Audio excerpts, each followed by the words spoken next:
Big up, guys. Welcome to my live. Welcome to my channel. I hope you're all well. God, I've just about recovered from the Spurs result the other day.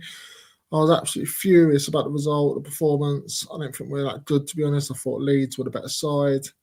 I wasn't happy at all. I think we've blown our chance now. I think we're doom and gloom. I think that now if West Ham win on Sunday, then they'll stay up. But our only hope is it is away at St James's Park, and Newcastle, and no matter how bad they've been, they are still good at home. So my hope is West Ham lose there. If West Ham lose there, we only need a point from our last 2 games. So do I think we can stay up? I still think it's difficult, but it's not impossible. We still have a massive chance. And while there's a chance, I'll still believe that we can do it. But how we're in this situation, I will never know. We're in the doldrums, really. We need to really put ourselves out. I don't believe we have the squad to do it. I don't think the players are good enough. I just don't. I don't believe in the players. I don't trust them. I just don't. I just think they're all useless, to be honest. They might be trying hard, and they did. Against Leeds, we saw it. They tried their hardest. They worked their socks off to try and score, but they missed some sitters, didn't they? When people say we had gilt edged opportunities, we did treat a lot, but what did Cole Darlow really have to do? We didn't really do anything. We had sort of like half chances and snapshots over the bar or whatever, but we didn't really create many clear-cut chances, really. I take a clear-cut chance as a chance that actually works the keeper. And I don't remember Cole Darlow making any saves. I think he made that one save from Richarlison, where he sort of snatched at it and I think deflected and went back to the keeper. But apart from that, I can't really remember him doing much. And Kingsley pulled off 2 world-class saves. And if those had gone in, then we wouldn't have even been in the game at all. So fair play to the boy after him recovering back from being at Atletico Madrid. He has done well. He has come back into the team and has really done well. And we need to keep him in the team. Fair play to the guy. Fair play to the lad. Really has cemented his place. Needs to stay in that team. Need to fuck Bukayo off. Don't bring him back into the team at all, because I think he'll disrupt things. Hopefully, he will keep his place. So I think Vicario is on his way in the summer anyway. So hopefully, Kingsley will keep his place. And he'll help us stay up. Some of the saves he's made have been brilliant. So hopefully it will do the job.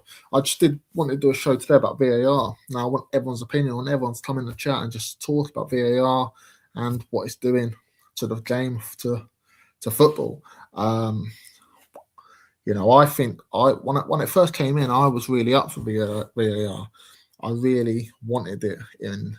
I wanted it in football. I thought it needed the referees needed help. But it has absolutely destroyed the game. It's really destroyed. It's taken the fun out of football. It's not. I'm not enjoying it anymore. You can't even celebrate a goal these days without, the risk of it being chalked off. When players score, straight away we're looking at the referee to see if it's going to be given.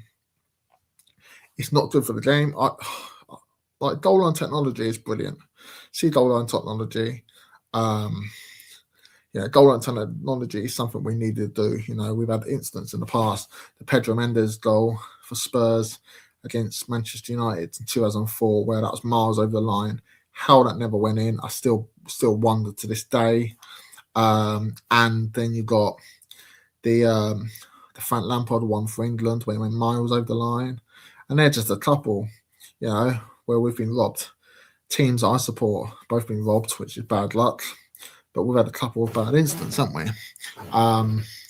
But generally, so goal line technology, I have no issue with. I think it's brilliant for a game, something we definitely need. But VAR, now, if it's used properly, then I have no issue with it. Trouble is, these referees have no idea what they're doing.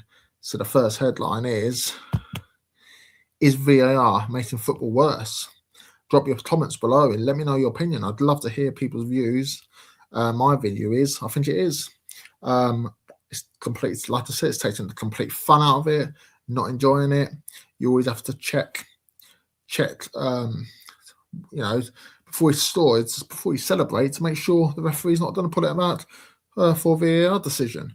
And then when you find out, like offside, for example, you're offside with a toenail or offside with your arm. You can't even score with your arm. So how the hell is that offside?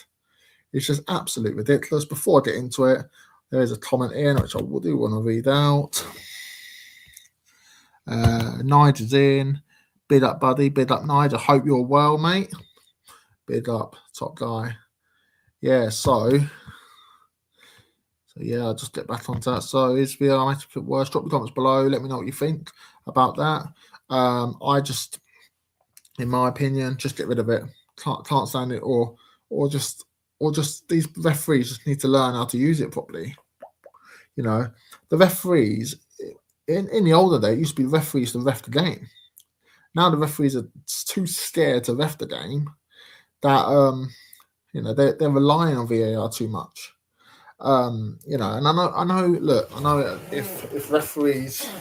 If the referee does it eventually, if they do take VAR away, which I don't think they will, bear me a second. If they don't, if they do take VAR away, I don't think they will. I don't. Yeah, I've lost my train of thought. If they don't take VAR away, I don't think they'll take it away completely. I just think they just need to get people in who know how to use it properly. Before I bring Dave in, I'm just going to read a couple of comments out. Lisa's in. Big up, Lisa. Evening, Auntie. Fuck VAR. It's ruining football. Hope you're well. Yeah, I agree with you, Lisa. It is ruining football. I can't stand it. And Lisa's put big up Nige as well. And I'll bring Dave in. And Dave in. Big up, Dave. There you go, mate. You're right. How you doing? Yeah, not too bad. Me and Dave are starting a channel and stuff as well to Spurs Sessions podcast. So get over there, give us a like and a sub. It's called Spurs Sessions podcast. Next week for our first show. That will be good. I'm looking forward to that. How are you, mate? You all right? Yeah, good, mate. Good. Sorry I'm a bit late in, but he's sorting this little one out, bless her. How was it? Bless, yeah. She's not feeling it. She's feeling a bit sorry for herself, little thing. So I've allowed her on the bed. Is she all right? Yeah. So yeah, no, she's all right. I think she's just not eating. It's worrying when they don't eat in it. Little things. Yeah. I know what you mean. Before we crack on, I'm just going to read a couple of comments out. Nigel's put big up Lisa. Can't see your message. I don't know why you can't see the message, mate. I've no idea what that is. Maybe it's a StreamYard or YouTube thing or something. Or maybe it's YouTube thing. Don't know what that is. I can see the messages clearly. And then Nigel's put big up Dave. Big up Nige. Lisa's also Hope put well, big up Dave. If you're in here, Lisa. If you're in here, can you give the stream a like, please? Much appreciated. That'd be great. So yeah, just doing a little stream today about VAR. We've obviously had some controversial VAR decisions lately. And first one was is VAR ruining football, mate? What do you reckon? It's on the right. It's brought in to create an even playing field, hasn't it? Make the game fair. But it's just like it's gone the complete opposite way, in my opinion. I mean, let's look at the Arsenal, the West Ham goal, the 90th minute one from Callum Wilson that got chalked off the other day. Right. What's his name? Fernandez. What's his name? One holding Ray's arm. Yeah, Fernandez, isn't it? Yeah. That's it. He was holding his arm. He was. We can't deny it. We've all seen it. But there was also about 3 or 4 fouls happening at the same time. Yeah. So why weren't they looked at? It happens just to be the one that happens on the goalkeeper. It always is. And goalkeepers, in my opinion, get way too much protection. They always have done, considering they can use every part of their body to clear a ball. Do you know what I mean? Yeah. like they've got so much advantage in meeting across because they can jump up, they can hold their hands up, they can catch it with their hands in the air. You can't do that now. You can't do that as an outfield player. You can only jump up, use your head. You think how much more reach you've got, height you've got when you. Do you know what I mean? Well, most players when they jump, they actually jump with their arms, don't they? You can't. It's hard to jump with just standing 2 feet on the ground, arm side, and just jumping like that. You sort of have to use your arms to get a bit of leap. You do have to jump to get elevation. It's true, and like, and then it was literally what 2 minutes after that they had another attack on the right hand side. Ball was swung in West Ham, and Trossard literally just pulled. I can't remember which one he pulled, but he literally just pulled one of the players down to the ground. Didn't even go to VAR. Yeah, I'm just using that game as an example. I'll go on to the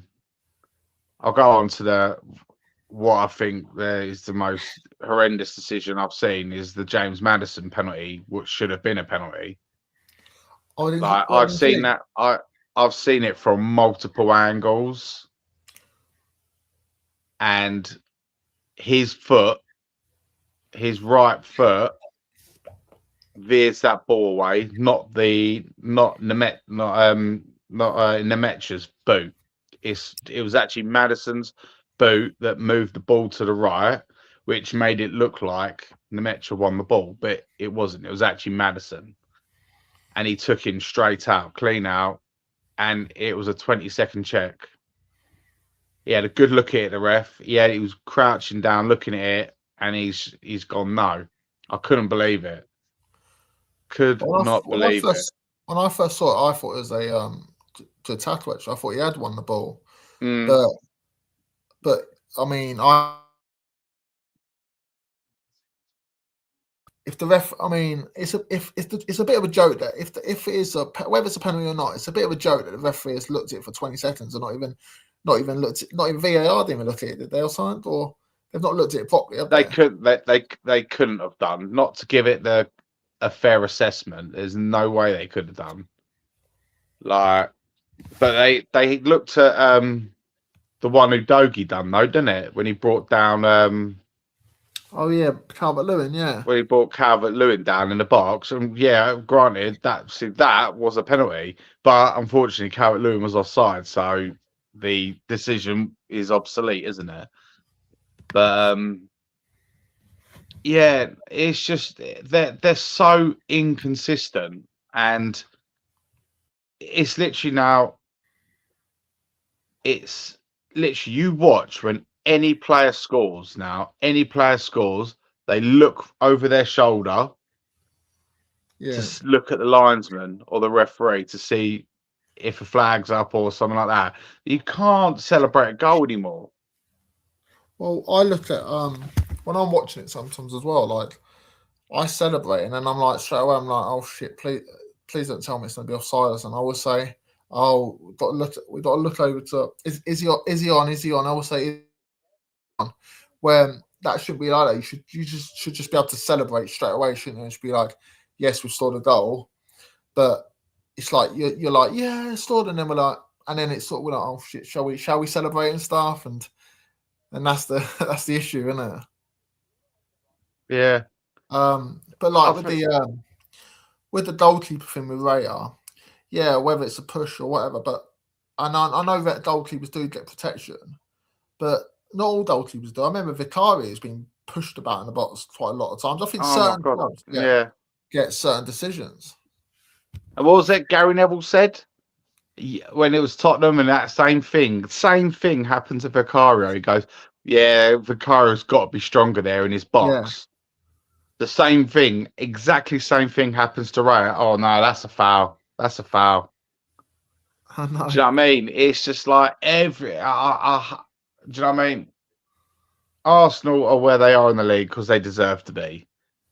Right, yeah. But they've had a lot of help on the way. They've spent the best part of all season fouling goalkeepers from set pieces. That's why they've got the most goals scored from set pieces, because they surround the keeper and they get away with murder. And like, what's his name? De Zerbi the other day gets a yellow card for coming out of his technical area. When is Arteta ever in his technical box? He's never. He gets away. He's never in it. He gets away with It's everything. just the league is just like the league has just favoured the rules. Just different rules apply to Arsenal this season than they do all the other clubs. I wonder if they just want. I don't know.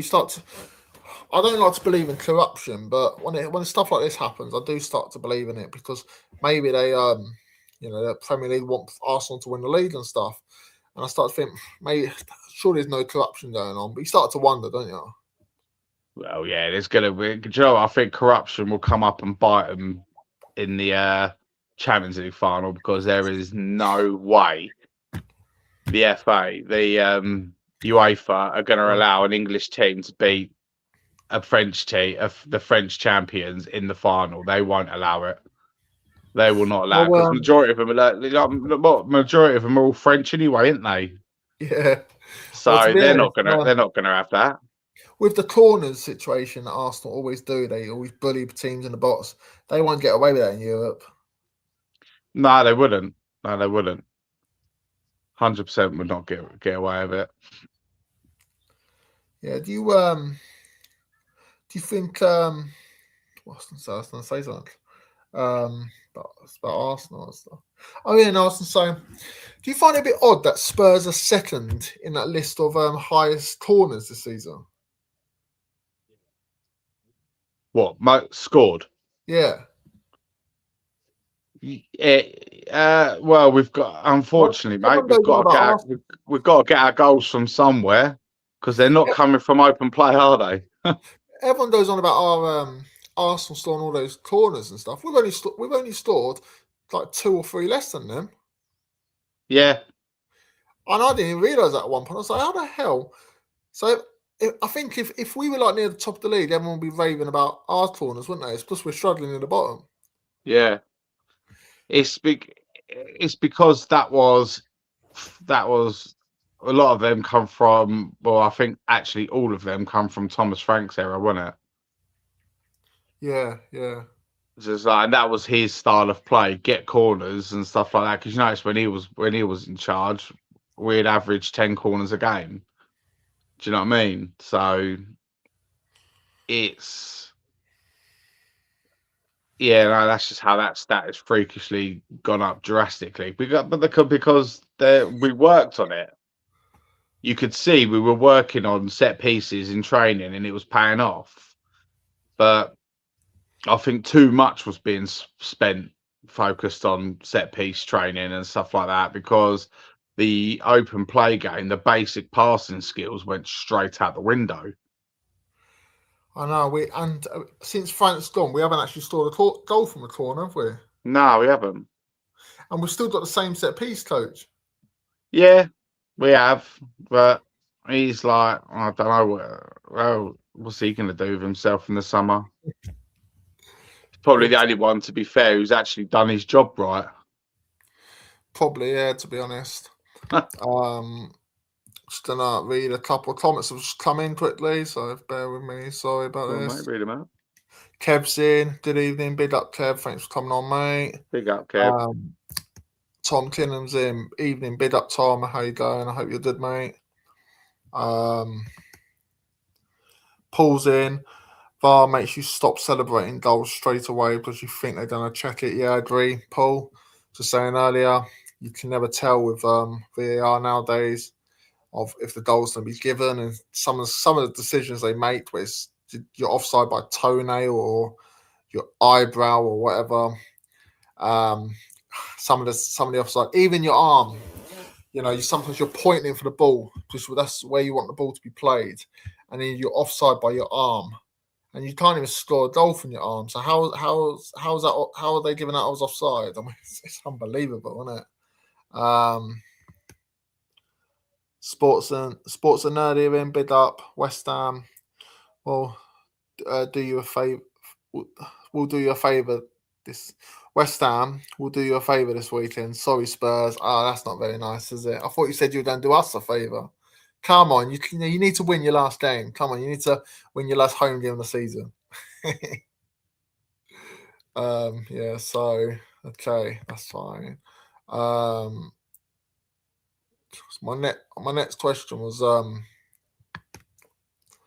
do you think Spurs will have more points without VAR? Yeah, because we've had loads of goals chalked off, haven't we? Yeah. It's like with this one, I always think I do have a feeling there's a vendetta against Spurs. I was speaking to my mate earlier. He's a Leeds fan, and he thinks it's nonsense and stuff. And I was just saying to him, mate, you don't watch Spurs like I watch Spurs. There is vendetta against Spurs. There must be some kind of corruption. We've not had a penalty all season. And the most blatant one was literally turned down this weekend. Yeah. Definitely in. I'll bring him on. He was on? Definitely. Hey, mate, you all right? Yeah, you're right, buddy. Oh, you're muted, mate.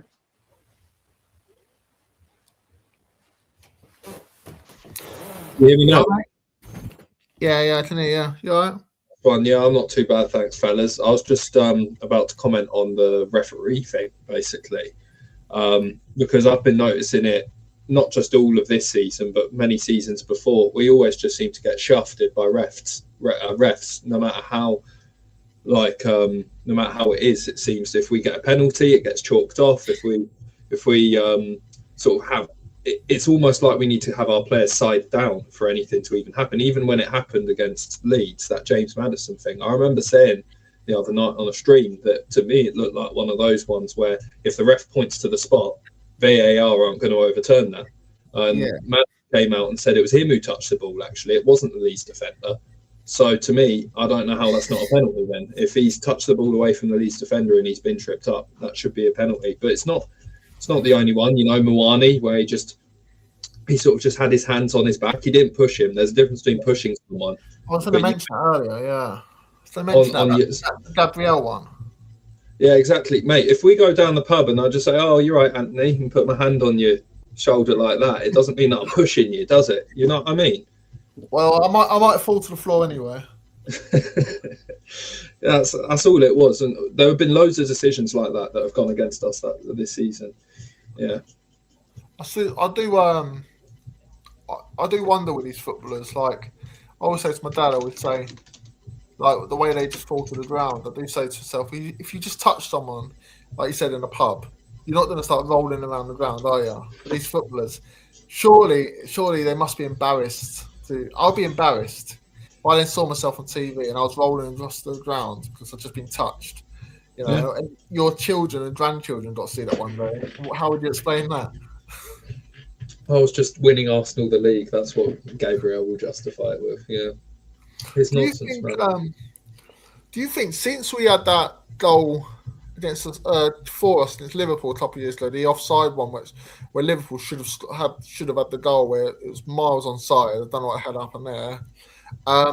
That it's like we could say that, but I'll be honest, I've noticed it as long as I've supported Spurs. Just so many decisions that just are there in my head, whether it's Nani handling the ball and then not us getting a free kick and then him scoring, whether it's Adebayor being 2 yards onside against Stoke City on a cold rainy night in Stoke. I've been seeing this since I was a kid, mate.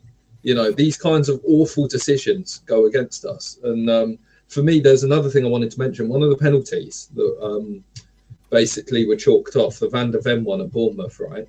It's if you actually have a look at the replay, there's actually contact on Van der Ven that happens beforehand, which is the one that makes him fall over.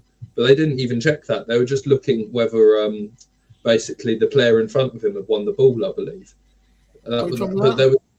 It was at Bournemouth when Van der Ven sort of did his thing where he got in the box and then he fell over and the ref thought he'd been tripped up by a player that was in front of him. And then it turned out that player in front of him got the ball. But if you have a look at the replay, the player behind him is either, I can't remember exactly, either shoving him or basically standing on his the foot from behind. And the ref just didn't even bother looking at that. He was just called to the monitor and then just chalked it off. Yeah, agree. There's 10 of you in here. If you knew it or anyone, can you just like the stream, please? Give us a sub, that'd be great. I'm just going to read some comments out before we track on. Let's have a look. Paul's come back and said, I see something about VAR, we'll be 15th. But that's not much of an improvement. I suppose it's an improvement on last season. We won't be in the relegation zone, that's for sure. Lisa's put, evening, definitely. Hope you're good. You've obviously responded. Big up, Lisa. Aussie, big up, Lisa. Hello, panel. City hopping towards another win. Title race far from over, and we're going to have a big summer. Come on, you Spurs. To be honest, I think Arsenal are going to win the league. So we've got Burnley and Palace the last 2 games, and we might have a big summer in the Championship. Jan just put 4 weeks ago, no one gave us a pray. Now we are within touching distance of safety. Put 2 points minimum. You know what? If only we had done your suggestion of in Igor Tudor we trust, mate. Yeah, I'm sure if we just trusted Igor Tudor, we'd definitely be in the position we are now, mate. And we'd also, oh wait, no, he was still here when we got knocked out of the Champions League. Yeah, we'll forget the other thing you said, mate. I hope you're doing good, bro. Big up to you, mate. I said in January we were going down. Yeah, same, mate. Same, yeah. And I think we're 10 points clear then. I've told a few people we're going down, and people said to me, don't be so stupid.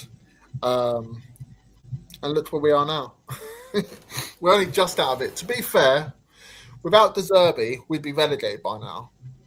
So it has improved us in some aspects, but still. I mean, yeah, De Zerbi, it's been a breath.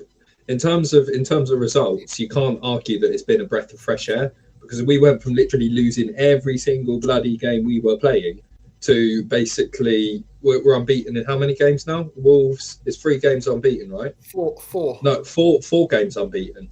Literally 2 months ago when we were losing every week, if someone said, "Oh, do you want to have 4 games unbeaten?" they would have bitten your hand off for it. So we can't say that he hasn't been a breath of fresh air relative to what we've seen in terms of results all season. Exactly. Yeah.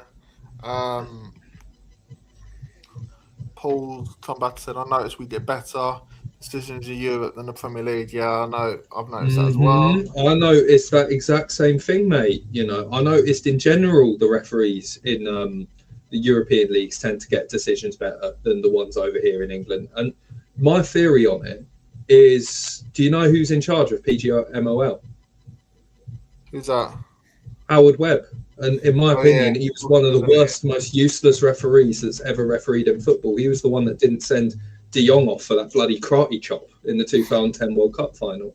There is something fundamentally broken about our officials and the officiating system in our league. There's just something completely wrong with it. Yeah. So we'll go back to I'll read some comments out in a minute. So let's have a little look. Let's have a look. This next one, I think. Should we scrap VAR or improve it? What does anyone think? Dave, mate, do you want to go first with that one, mate? I don't think they'll ever scrap it, to be fair. Too much money's gone into it, so the only way they can do it is improve on it. But one thing I will say, I do think the standard of refereeing has to change. 100%. Because they're so scared of getting decisions wrong on field. Do you know what, right? In my opinion is, with this, VAR should just be there as a backup for the ref. Just a backup. But this season, it's literally just taken full control of the game, isn't it? Yeah, 100%. Yeah, do you know what I mean? Like, even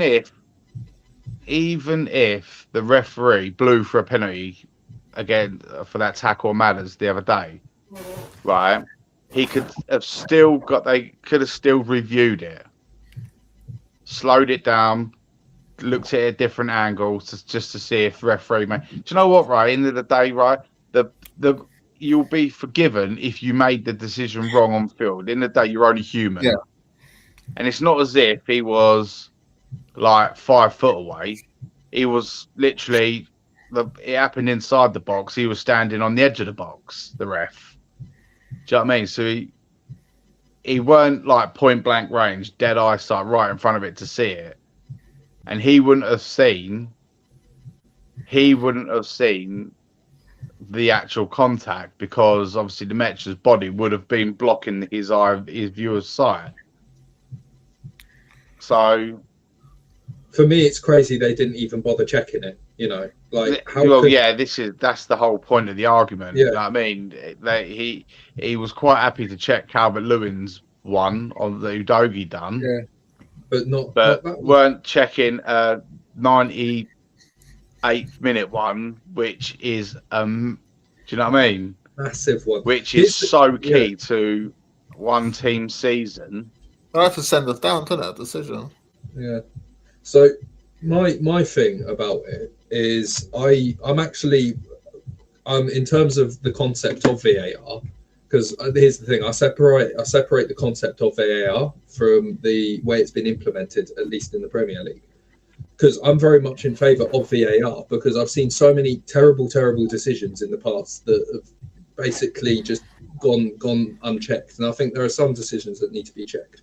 But the way we do it, has anyone noticed how whenever the referee goes to the screen, it's like 99 times he will basically just change his decision?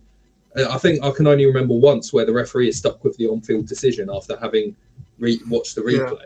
It hasn't happened much. It hasn't happened much. It hasn't. And for me, that's not the point of VAR. Basically, VAR is there just for the ref to have another look at it, and he can either stick with his decision or change it. But it just seems basically they're in his ear, they're telling him this, they're telling him that. You know, it's almost like they're sort of the devil's on his shoulder, basically, like saying, "Come on, mate, change your decision." When really it should just be, "Oh, mate, I think you should have another look at this." And then shut up. Just tell him to go to the screen, show him a few replays, and if he can't make his mind up within, I don't know, 1-2 minutes, then play on. You know, this whole standing there for 6 or 7 minutes, sort of, with these people sort of like convening and discussing sort of the nuances of whether, did his toenail touch that bit, or you just basically have a replay and let the referee do his job for me. Or even if you want to scrap VAR entirely, I don't think there's anything wrong with, I don't know, some guy watching on TV who just sort of, for small decisions or something, where everyone in the stadium but the referee can see it, who can just sort of quickly in the mic say, "Oh, you got that wrong, mate," you know, something like that. But we have turned it into this whole thing where it's like you'll have 10 minutes of just a referee looking at a screen, having these people whispering in his ears, and then it's actually not even football anymore. It's like stopping, starting. And it's basically, for me, keep it and improve it, because the way it's been implemented in this country is shambolic, utterly shambolic. Yeah, I agree. They don't have this much struggle in the foreign leagues, do they? A lot of foreign leagues, they use it properly, but over here it's like the I like watching the Bundesliga, and I've seen many times in the Bundesliga where the VAR people have told the ref to go to the screen. He goes to the screen and it's like, "No, I'm sticking with my decision," and that's how it's meant to be done. That's happened many times in the Bundesliga. Yeah, I mean, like you said, definitely, there's not. I think no one will blame them if they'd got a decision wrong now and again, but just make a decision. These decisions. I mean, decisions go on sometimes about 3 or 4 minutes trying to decide what to do, isn't it? Yeah, exactly, and then it adds up, and that's probably a reason for lots of injuries we're seeing this season as well. There's players are standing around.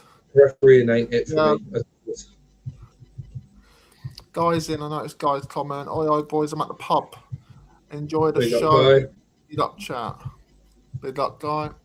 And he's put, "Chat always wins. Laugh out loud." And then he's put, "Oh, Roberto De Zerbi. He must be drunk." He's had a glass or two. Aussie Andrew, how do you know Tudor wouldn't have got 8 points?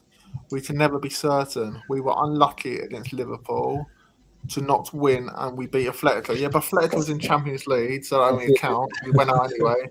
And Liverpool, bloody even Chelsea drew them last week, and that's how bad they are. Chelsea are shocking, and Aussie Andrew's cracked. I've been put in my place. He's right. We should have kept Igor Tudor. In Tudor, we trust. You know what? He's got to be one of the worst managers we've ever had. I've never seen anything worse than it. I've never seen anything worse than Tudor's tenure. I tell you, I just want to forget about it. Yeah, big mistakes getting him in. We should have sacked Frank early, and we should never have brought Tudor in.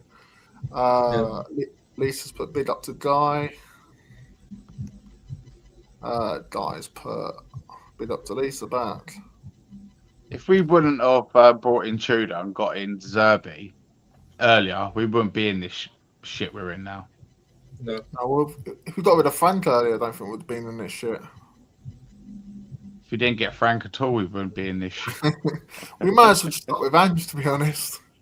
I wanted Ange sacked, but we might as well. If we knew we was going to be in this situation, we might as well just kept it. That's what I said when people were saying sack Ange. I'll be like, it depends who's coming in. If you want to go for a Xavi Hernandez or someone with winning history, a Nagelsmann, a Jurgen Klopp, if you want to get that ambitious, go for it. Fucking sack him tomorrow.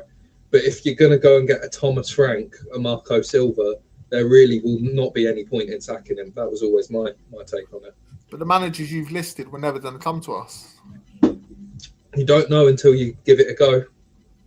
But I remember the time before we got Ange that a few managers turned us down, didn't they? There was we spoke to Nagelsmann. He turned us down because he wanted the Germany job. We spoke to Slot, and he actually wanted to come, but Levy didn't want to pay the money to get him here.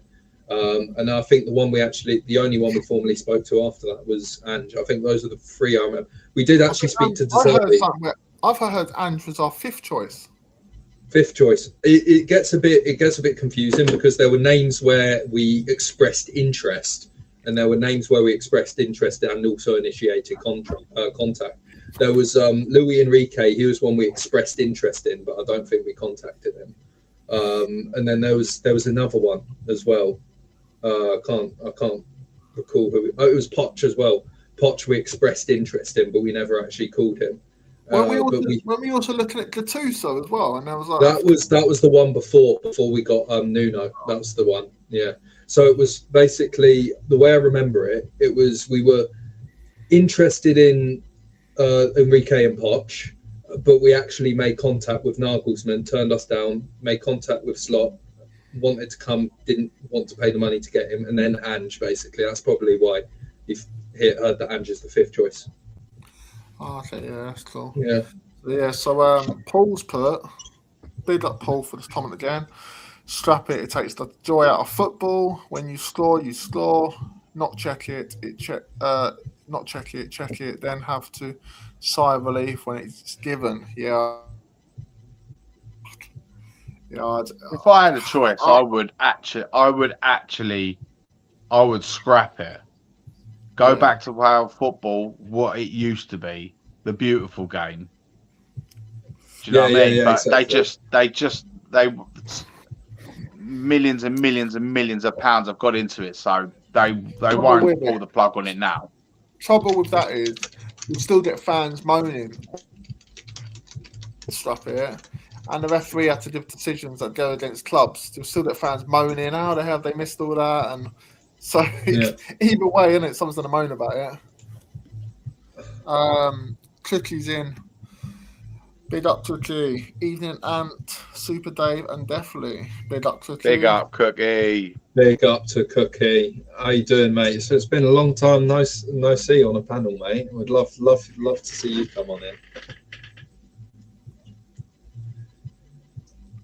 in. It's an interesting one for you.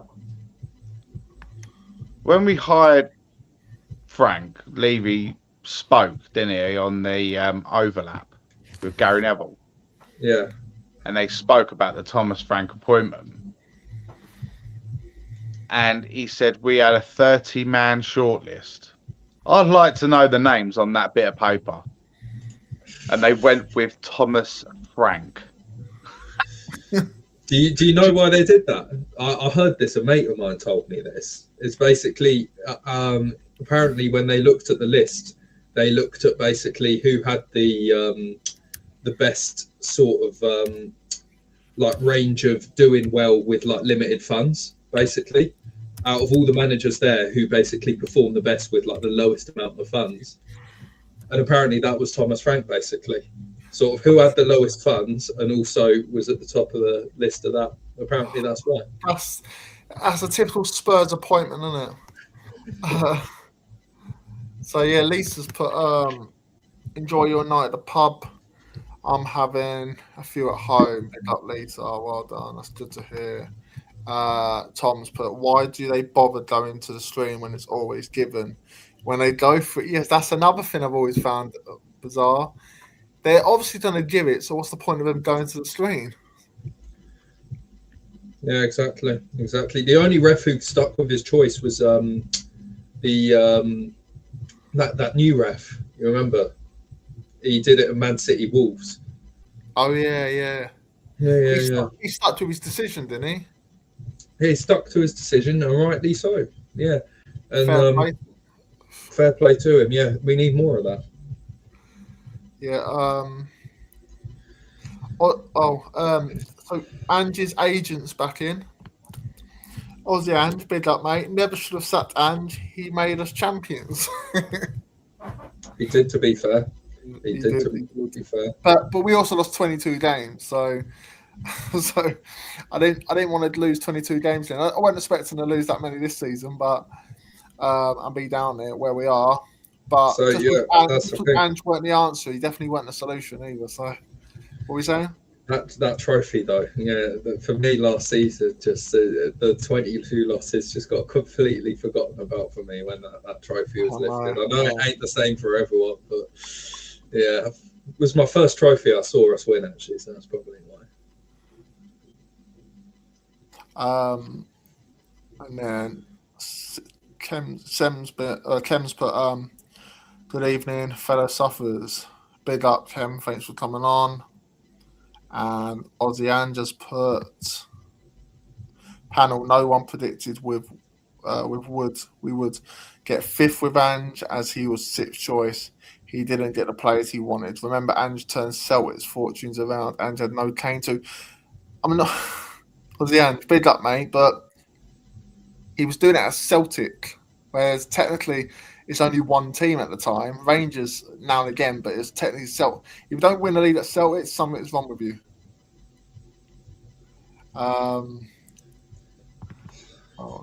Lisa's put evening cookie, and Tom's put surely there is a bias though. It should be up to the ref to look. If he's being told to, then he can blame it on them. Yeah, I agree with that. And then Everton fans in evening or Everton fan up the effing toffees. Premier League corrupt as it's corrupt, isn't it? I think I heard a West Ham fan on their channel say if they go down, at least they don't have to put up with VAR anymore, and that's the truth of it, isn't it? Really. One second, which is also put I hate VAR, and Tom's put City now ahead on goal difference. I pray Bromley get a point out of Arsenal. You never know what happens in football. I can't see it happening, but you never know. They're ahead on goal difference. Well, they must be battering Palace then. They were 2-0 up at half time. Oh, sorry, I misunderstood what you meant by ahead on goal difference. I thought you meant like top of the league on goal difference. What's the score then? It's 3-0. It's 3-0. They're only 2 points behind Arsenal. And that's City's B team, technically. They rested Haaland, Doku, and Cherky or something. Yeah. No, but they won't get a point against Arsenal.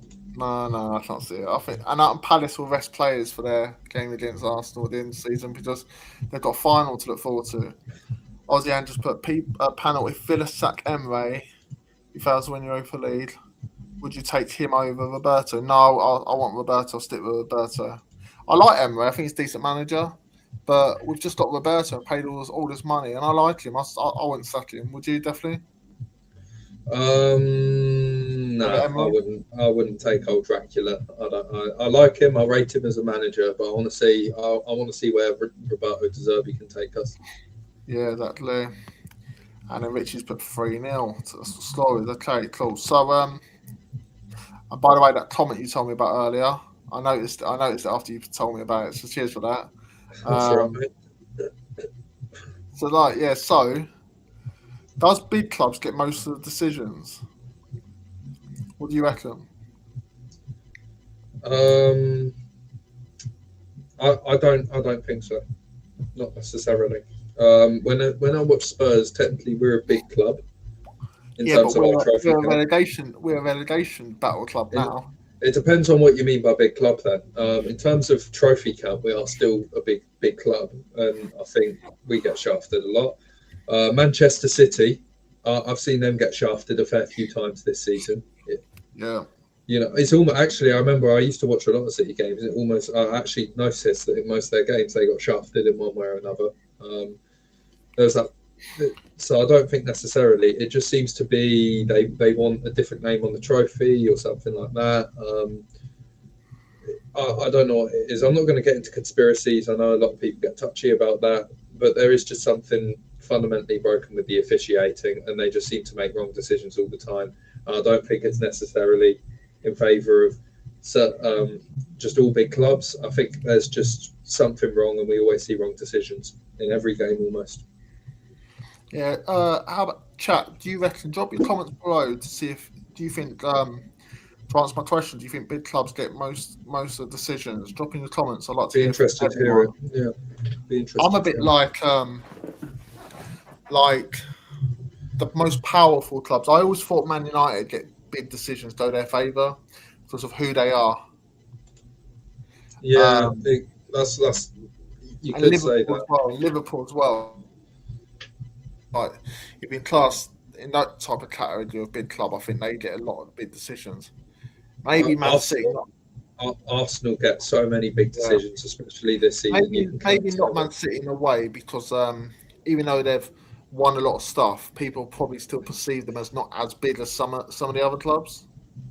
I see Man City out of all the clubs up there, I see Man City get the worst end of it with the refereeing decisions, if I'm honest.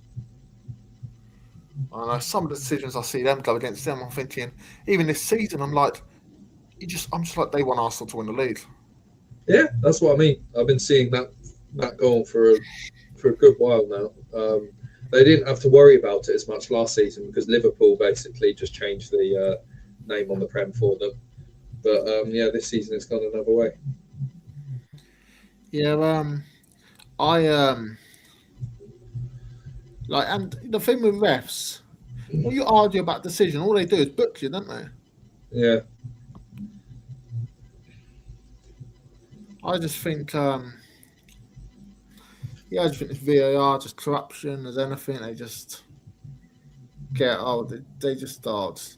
And you know what? Since the incident that happened a couple of years ago with the whole Liverpool goal thing, I've noticed it quite a lot. Since then, Liverpool get a lot of decisions in their favour, and Spurs get a lot of decisions against them. Yep, too many decisions against us, mate. Oh, big up, Dave. I was wondering where you went. Sorry, maybe partner just come back in. That's all. No worries. Dave? Question: do you think big clubs get most of the decisions in their favour over smaller clubs? Absolutely. I mean, even in the Champions League. I mean, the first leg of the Bayern PSG game. Alphonso Davies gave a penalty away. The ball was kicked at him from point blank range. Yeah. It hit his thigh, bounced up, hit his arm, was still given as a penalty. Disgraceful. I know. I know it's just in the Premier League. I know we moan about the Premier League, the refereeing and VAR and stuff, but I don't think that would be given in the Premier League, that decision. That wouldn't. There's different rules in the Champions League than it is in other leagues. It's like the Champions League is a lot more harsh, if that makes sense. Yeah, strict, isn't it? They're strict on their decisions. But what were you saying, definitely? So? I was just saying, yeah, it just makes it more confusing when the Champions League have different rules to the Premier League and all these other leagues. It just adds more blur to the lines. Yeah, like Richie's put in here, Everton at West Ham, handball. No, how the hell was that not given handball? I'll never know. Yeah. But did Everton score just after? I always thought, I don't know, but I thought it happened after when it was like, I heard it was in the last minute. No, the handball incident happened a couple of minutes before Everton did score. I must have got it all wrong then. I thought it was like in the last minute they had it. Maybe I'm wrong. Change subject quickly. I think the Hearts are going to win their lead tonight. Hey, big up Hearts. They were winning 2-0 last month, and Celtic were drawing. Oh my God, Celtic conceded and now drawing. I know. I saw it was 1-0 at one point. What's the score now? It's probably 2-0, isn't it? I heard it was 1-0 earlier. So, yeah, I just think some. I don't know. Maybe referees don't go out their way to give big decisions to top clubs, but I just think subconsciously they're just thinking they're a massive club and it's in their subconscious to just give the decision to a bigger club over a smaller club, and I think that happens in all leagues. I think like Real Madrid and Barcelona would get a decision go their favour over like an Espanyol or a Getafe, for example, and same in Germany. All league. I just think maybe it's the money and the power and stuff, and yeah, that's what I think. Yeah. Tom's put 2-2. Oh, okay. And then he's put they can't win it tonight, but they are 3 points ahead. Playing Celtic on the last day would have to lose 6-0. Oh, okay. I get ya. You watch Celtic do the impossible. Basically, they go 6-0 up, and then they get one goal back, and Old Stadium go mental, and then Celtic win the game 7-1. Well, I watched a lot of lower league football as well, and Bristol Rovers a few years ago were just outside the playoffs, and they had to beat already relegated Scunthorpe years ago. And they had to make up like an 8-goal difference or something like that. And the team that was finished 6th lost, and Bristol Rovers won like 9-1 or something the last game of the season. That's mad. Oh no, Joey Barton was the manager at the time at Bristol Rovers. That's mad. Paul's put Dane Starlet has just scored the winner at Ibrox for Hibs. Oh, okay.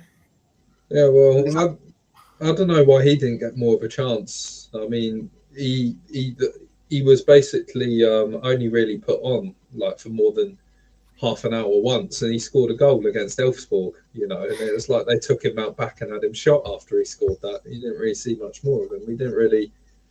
All those players actually played pretty well that night. I didn't really see him given much of a chance after that. I'm not sure I've. He won that penalty against Copenhagen. He also won that penalty against Copenhagen. Yeah, no, I'm not saying that he's the answer or anything. It's just for me, it's just a bit weird. We never really gave him more than like 2 minutes on the pitch when he did actually score a pretty good goal. The one time he was given a good considerable amount of time. Yeah, no, it's a bit odd. But our youngsters, we're not like we've given youngsters, put them in the team in the past, but since Harry came, we've not really given any of the youngsters a proper chance, have we?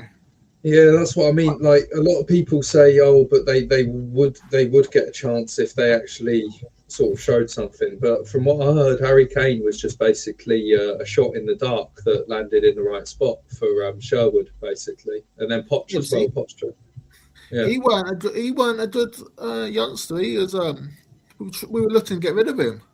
Yeah. Exactly. He has some disastrous loan spells. Yeah. Tom's put if it was Spurs, we'd lose 6-0, wouldn't we? That's the thing. I can imagine last time of the season, we've got much better goal difference against West Ham, and it will go down to goal difference. and we lose 6-0 to Everton, and they win like 6-0 or something against Leeds, and we get relegated. So that would be typical Spurs. That happens. Lisa's put, come on, Hearts. I hate Celtic. Yeah, I've not been a massive. I don't like Scottish football, but I'm not really been a massive Celtic fan, and I want someone else to win it. To be honest, it's boring if Celtic win every year. No, if I have to choose Celtic or Rangers, I always choose Celtic. Me. So I'd pick Rangers. Not a chance for me. Not a Yeah, chance. do you know what I mean? We're Like enemies, aren't we?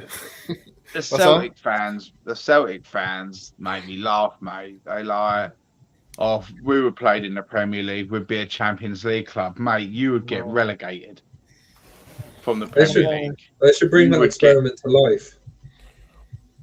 Well, with their squad, they'll get relegated, but they'd probably attract big players eventually. If they were in the Prem, they might actually, you know? Because historically, lots of trophies. Where I live, it is majority Celtic fans around here. Really? There's a lot of Irish that live here, and they're all Celtic. Whereabouts do you live then? So, Where do you live? Milton Keynes. Yeah, he's not too far from me. Where are you, Dave? Again? I'm Essex. Oh, okay. Yeah. So we have all different fans over here. We have West Ham, Spurs, Chelsea. Yeah, lots of Spurs around our ends, mate. Lots of Spurs around our ends. Well, you're Hertfordshire, aren't you? Yeah. Yeah, Spurs and majority Hertfordshire. Yeah, lots of Spurs fans Hertfordshire. Whenever I get off my local train station after a Spurs game, there's lots of Spurs fans that get off. Oh, okay, that's cool. Thomas put potential Celtic penalty, but I think something's happened actually. As Thomas gone on. Shem's put ref at the stream for Celtic. Let's stick this on then. And no surprise it's given. To be honest, it's a proof that another big club gets decisions, isn't it? Come on! I just want to see someone else win them. The SPL. Yeah. We need the penalty saved, man. I think it's been given. I think they've scored it though. Yeah. Motherwell 2, Celtic 3. Paul's put Celtic just scored 98th minute penalty. That's a joke. Also, that is when you know. That is when you know you got it on your side when you get awarded a 98th minute penalty.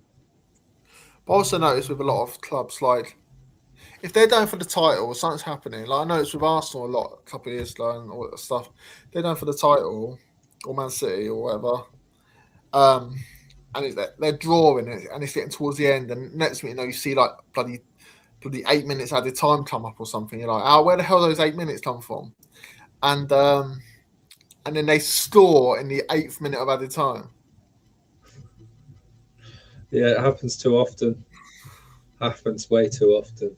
Oh, it's full time. Yeah, it's over. I feel for the teams that have conceded. I feel gutted for them. Like, so I'm thinking, if that was me, I'd be devastated. Tom's put, I think Celtic will win it now. I really hope they don't, mate. But yeah, I think Celtic will win the league. Can you imagine that?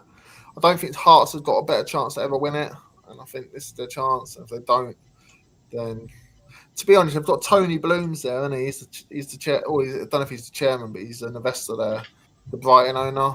So they could come again if they don't win it this year. Lisa's put, I'm a Rangers girl. Big up.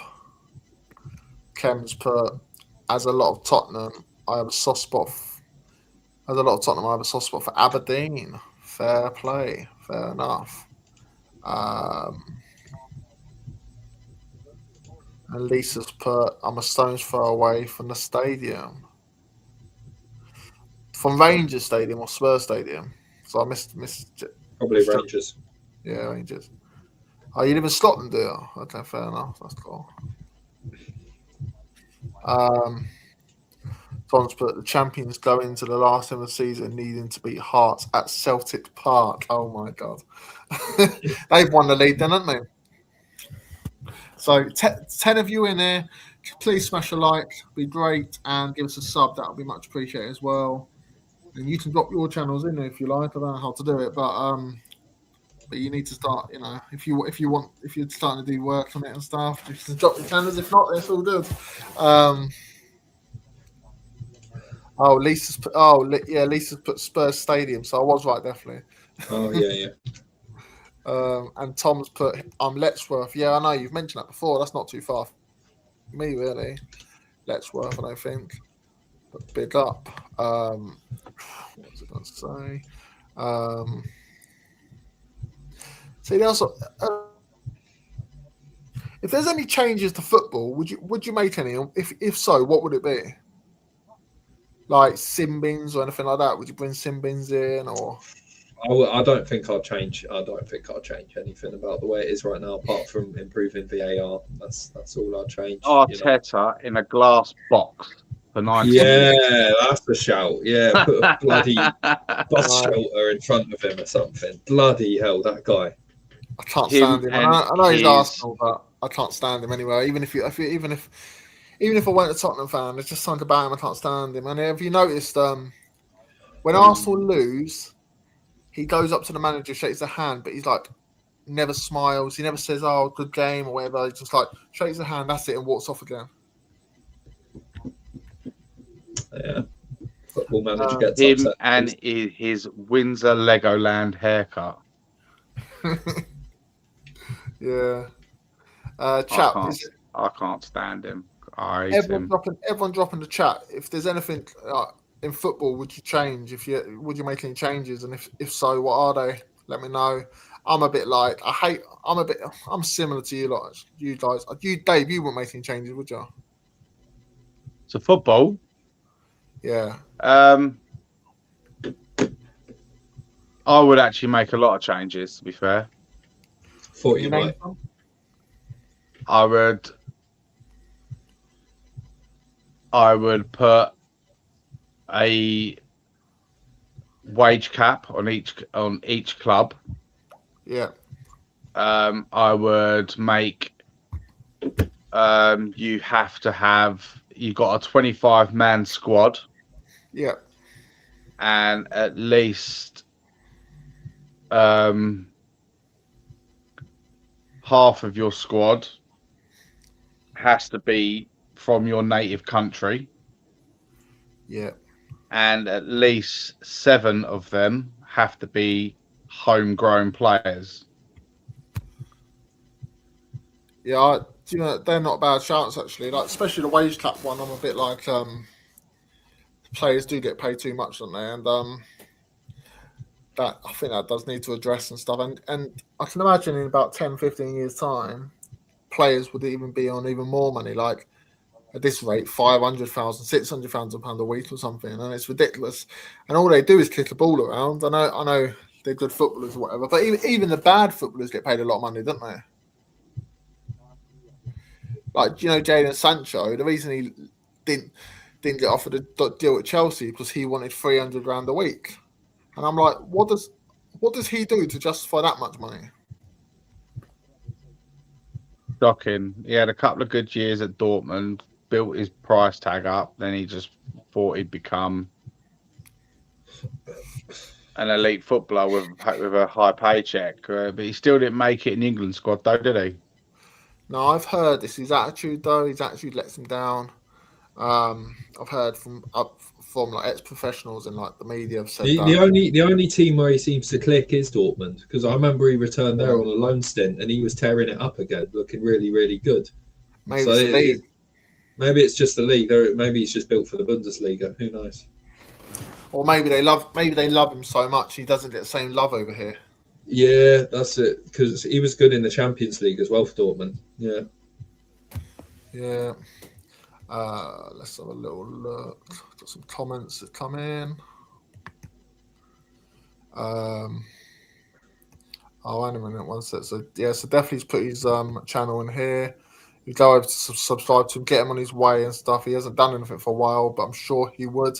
And a few subscribers will really help that. I'm sure it would. Tom's put 2 cancel Cancel Arsenal. Yeah, that's definitely one to consider, isn't it? Tom's also put, I'll change time waste. Yeah, that's something I'll definitely change. The time wasting is ridiculous. That's an interesting point I heard about that actually. What instead of stoppage time, what if they basically stopped the clock from counting every time the ball was just out of possession or the game was You know stopped? what? That's not a bad shot. They do that in rugby, don't they? Yeah, or basketball, I heard they do that as well. And then Yeah. basically they just blow the whistle at full time, 90 minutes, no matter what. That's not a bad shout actually, because then you can tell. Then you can tell whether how much there's no this how much time's added on or you've gone over the time that they've given. Say they've given 5 minutes and you've gone slightly out. The ref's gone slightly over. There's none of that, is it? It's just done and dusted at 90 minutes. The game is done when it's done. Yeah. Yeah. Did you notice the corner thing as well? Apparently, if you have the ball for 8 seconds, the goalkeeper, it's a corner. Well, yeah, I it used to be I saw it a couple of times early in the season, really early, and then never saw it for ages happen, and it suddenly come into play again with Spurs' game against Leeds. Yeah. It used to be back in the Back day pass. an indirect free kick from where the goalkeeper was standing. Yeah. Clem's put bring back the daylight rule for offside. Would definitely be one agreed. change. What's the daylight rule? Daylight rule. Literally, the daylight rule was literally, like, basically, you've got, if you're running through and goal, you're through and goal. Yeah. Right. It would go to the camera. If it was ruled, if the linesman put his flag up, it would have then gone to a replay. And if there was a tiny little minuscule bit of daylight between the player, the striker, and the centre back, or whatever defender it was, the referee, the striker would have been given the benefit of the doubt. When was this rule in place? Oh, that was. I want to say early 2000s for a few years. When that, I can't remember it then. Wait, how would they check it on a camera? Do they have like VAR back then or something? not very. I really can't remember. Really can't remember. I think it'd go like to like the action replay. Like, remember this word, action replay. Do you know what I mean? I can't remember how it was checked. Right, That's like VAR before VAR. Yeah, it's kind of like VAR before VAR. Yeah. That's not a bad shout, actually, to be honest. That's not a bad shout. But so? what about the old other rule, the old school rule where the goalkeepers can pick up pass backs? I don't like that, actually. I'd rather... well, we need that rule when Vicario's in goal. Yeah, we don't. No, just only Spurs can do it when Vicario's in goal. Yeah. But other than else, I do enjoy that rule though. When they're like, when you pass back and they're closing down the keeper and stuff, and there's always that from the fans. Thing is, though, if you brought that rule back, it would just make high press game obsolete, wouldn't it? Yeah. Paul's put, I'd bring back indirect free kicks in penalty box because not every foul in box is penalty. They do that anyway, don't they? Very rare that happens, though. Very rare. I have seen it. I think they still do it, Paul, but they probably don't do it as much. But I've seen it. I have not seen that ever. What? So someone commits a foul in the box and they're like, "That's not enough. I'll give you an indirect free kick." I don't know how it works. No, it's what that can't be right. Isn't it when the goalkeeper? Someone does. It's when they pass it back to the keeper and he picks it up. Yeah, that's free kick. Yeah. I have seen it a couple of times when the keeper's picked it up. Yeah. One I vaguely remember was Newcastle. This was years ago. This was when Alan Shearer was still playing, and they got an indirect free kick from just outside the 6-yard box, and he's put his foot straight through it, right in the top corner. Best thing to do with any indirect free kick is just put everyone on the wall. But no, everyone on the goal line. I mean, but if you've got a bunch of short asses in the team, it ain't gonna mean anything, does it? Is indirect free kick even a thing now in football? I don't think it is. I have seen it where goalkeepers, not this year, but within a couple of years. So what happens? It has to be, because what happens if the goalkeeper just picks it up in his hands? Yeah. That will remain for that, surely. Yeah. Well, when was the last time? Right, an indirect free kick was always for me was when a player has to make a touch first before the person shoots. Apparently, the most recent one, or at least what I've just looked up, was Wolves against Ipswich last season. Yeah. Apparently, that was last season. When did Wolves and Ipswich play each other? Last season. Last season in the Premier League. 2 seasons. That was last season, mate. No, Ipswich went down last season. They got relegated, didn't they? I'm a season ahead. I just realised. You're a season ahead. Promoted. I've just been promoted. So I'm like. Looking, yeah.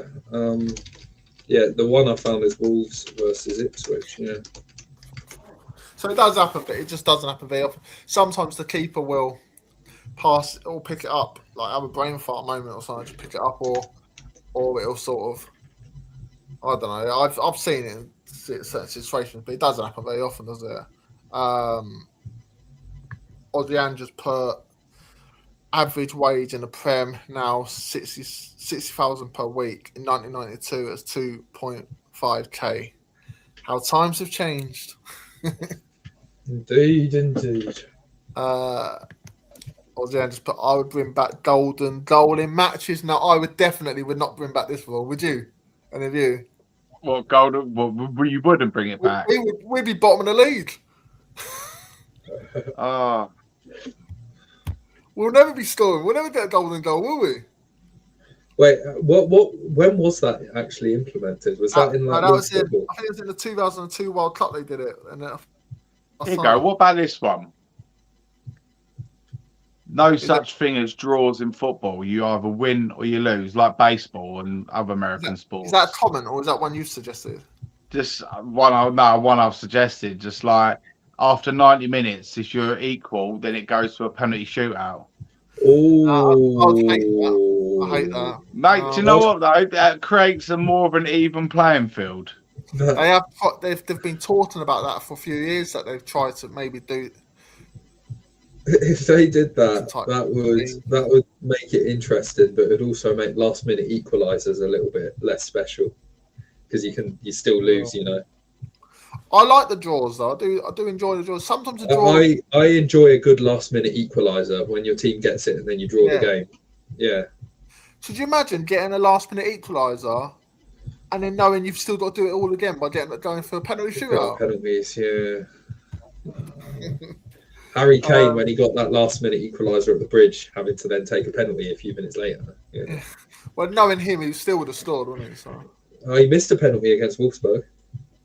Oh, did he? Okay. Probably his first missed penalty in about 5 years, isn't it? Yeah, something like that, mate. Something like that. Tom's put definitely something about having a certain amount of players from the academy is in the 25-man playing squad. Yeah, I agree. There's got to be a rule. There is a bit of a rule where you've got to have a certain amount of homegrown players, isn't there? Well, we got. Well, now we've got plenty because we've got injuries. But if we didn't have any injuries, we had a full 25-man squad. What youth players would be in that 25-man squad?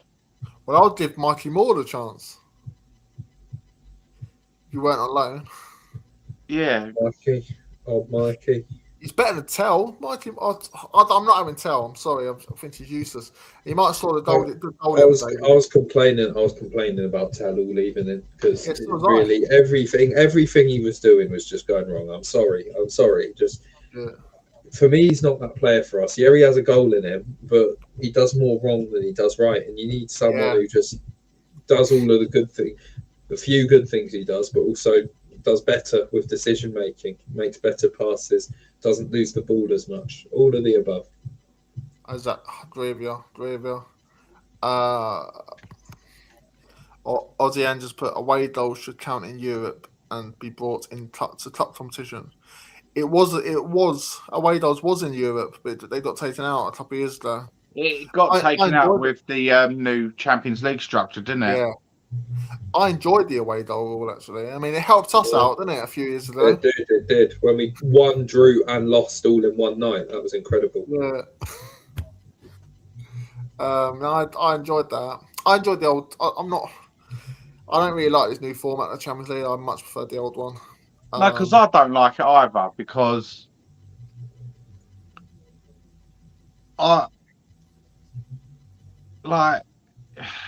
you say, for example, you play a big team. Say if we had Inter Milan at the San Siro, lost 2-1, whatever. You're telling me you wouldn't want a shot of redemption back at our ground? Yeah, exactly. Do you know what I mean? It's just like.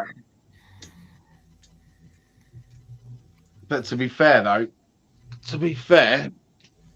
we had quite a nice we had a nice run in our Champions League, didn't we? Regarding of quality of teams we had to play. Do you know what I mean? We had, what was it? Yeah. Villarreal, Bodo. No, we didn't have Bodo. We didn't have Bodo in the Champions League. Yeah, we drew with them. Oh, what, this season? Oh, yeah, this season. Oh. Monaco. I meant the year we won it. Or no, 1 year we got to the final, so not the year we won it. See, I'm thinking, I must have a dream that we won it. Yeah, we got to the final, didn't we? What was it? We had it was our 8 games in the Premier. It was Monaco, Villarreal, Bodo, Frankfurt, Dortmund. PSG, which we got humiliated by, but still managed to score 3, and still lost. Yeah. How many is that so far? That's 6. There's 2 more. Who's the goal?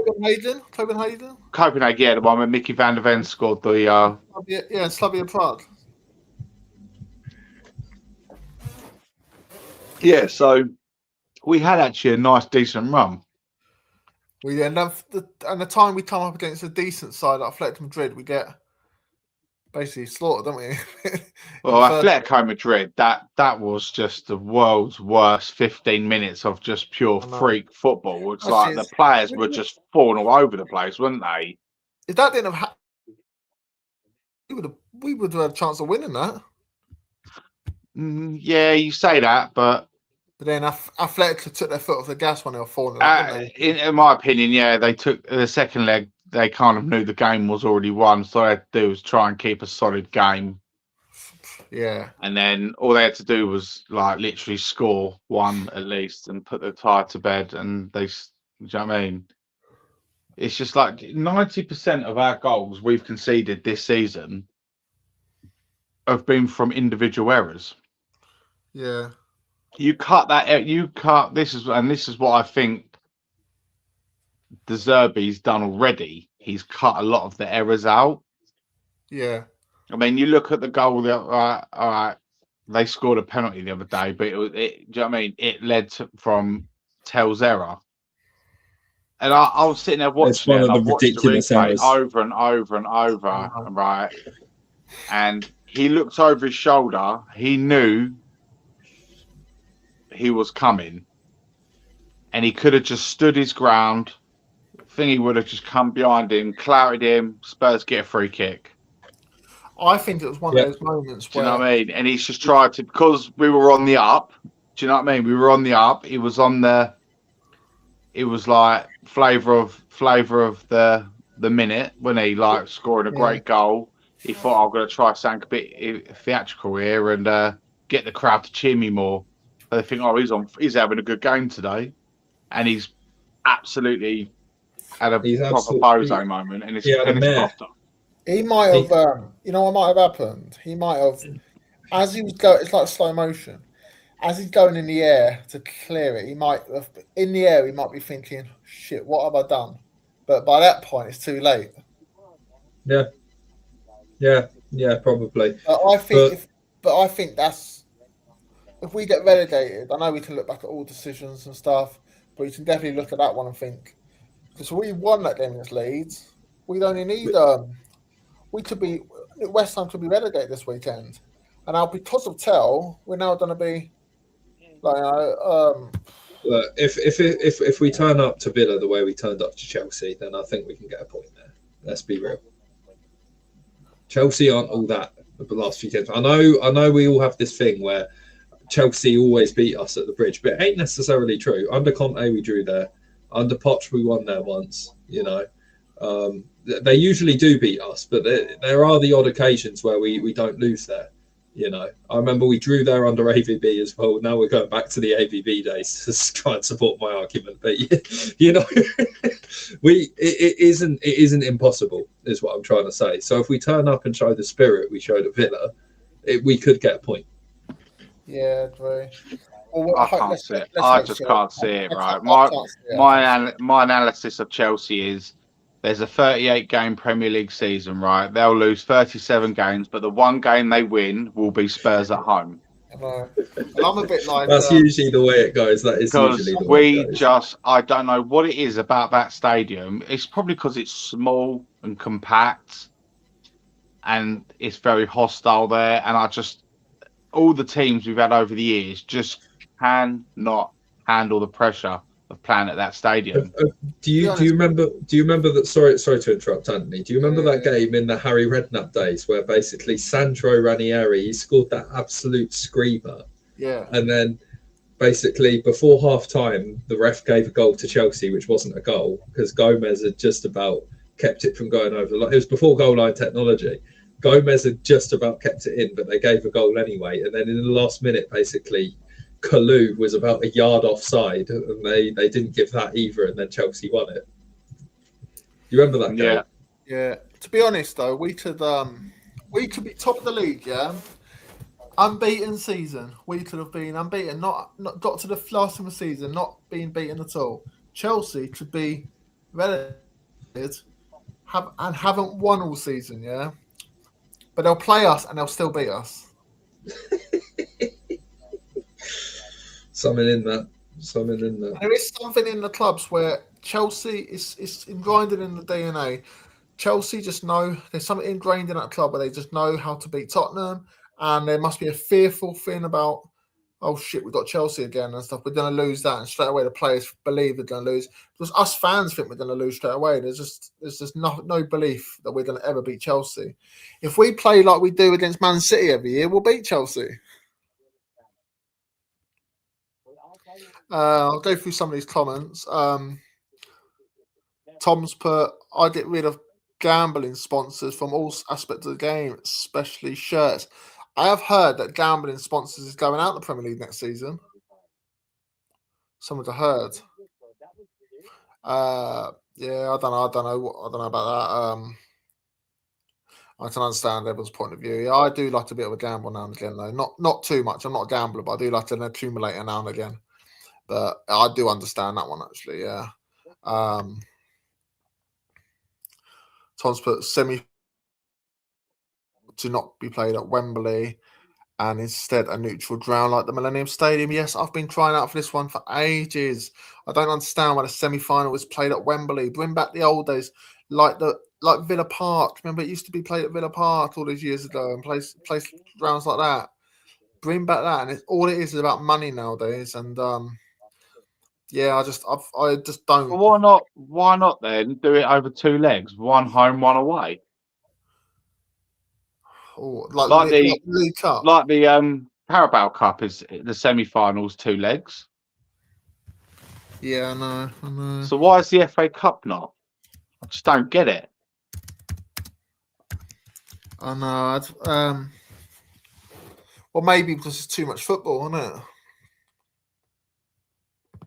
I don't like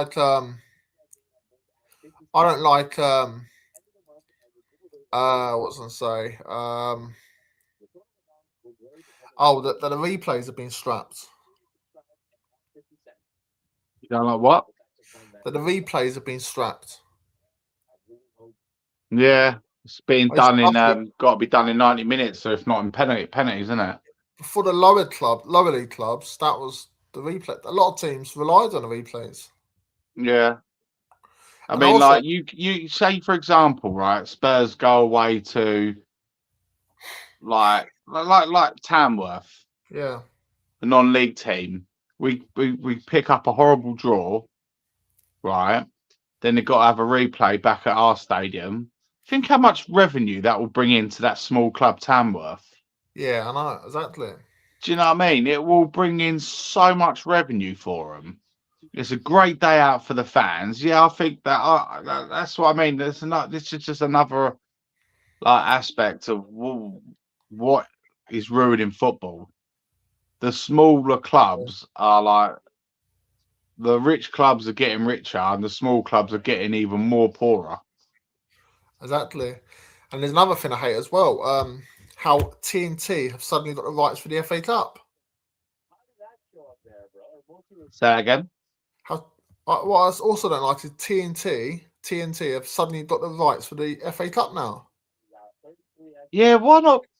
Oh, it don't bother me because I've got TNT. I pay for it. I know, but I'll tell you the one thing not now. everyone has. Not everyone has. I'm cancelling it now because we're not in Europe now. I only bought it for Spurs when they're in Europa League and Champions League. So it's costing me 32 quid a month. Soon as that Champions League final's over and done with, mate, unsubscribe. Yeah. Because So yeah, Kem's put contested drop balls seem to have completely gone from game these days. Were always entertaining. Yeah, I know. Their version of drop ball now is the keeper just passing it back to the other team, isn't it? yeah. Well, I might keep it for a little bit, TNT, because you now get HBO Max with it. Oh, okay. Yeah. So I'll wait for them to release the new as well. And I wait for them to release the new Mortal Kombat film on HBO. Watch that a couple of times, then unsubscribe. Have you got Sky as well? No, I refuse to pay for Sky. That is absolutely ridiculous. It is so pricey for the utter shit they show on it. I know.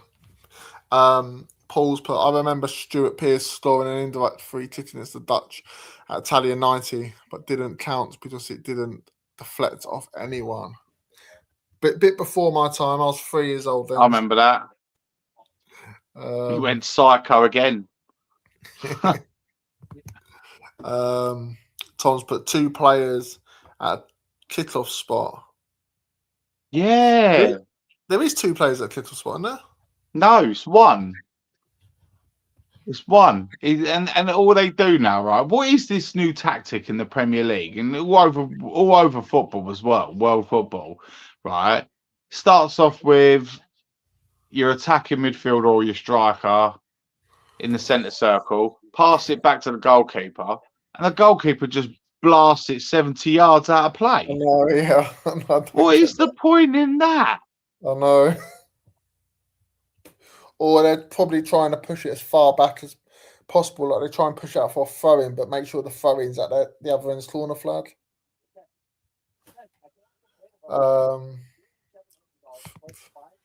Paul's put. You used to get loads of chaos with indirect free kicks from 8 yards and 11 players on the goal line. Yep, you used to. Yeah, they've taken loads of stuff out of football, and it's ridiculous. Tom's put showed he added on time in the stadium. I've not been football in a while. Don't they show added time in the stadium? No, I don't know. I can't answer that one.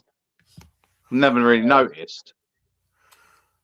Because you're always watching the game. You hear it announced in the tannoy system, don't you? And then big roar from the crowd, and that's it. You go on from there.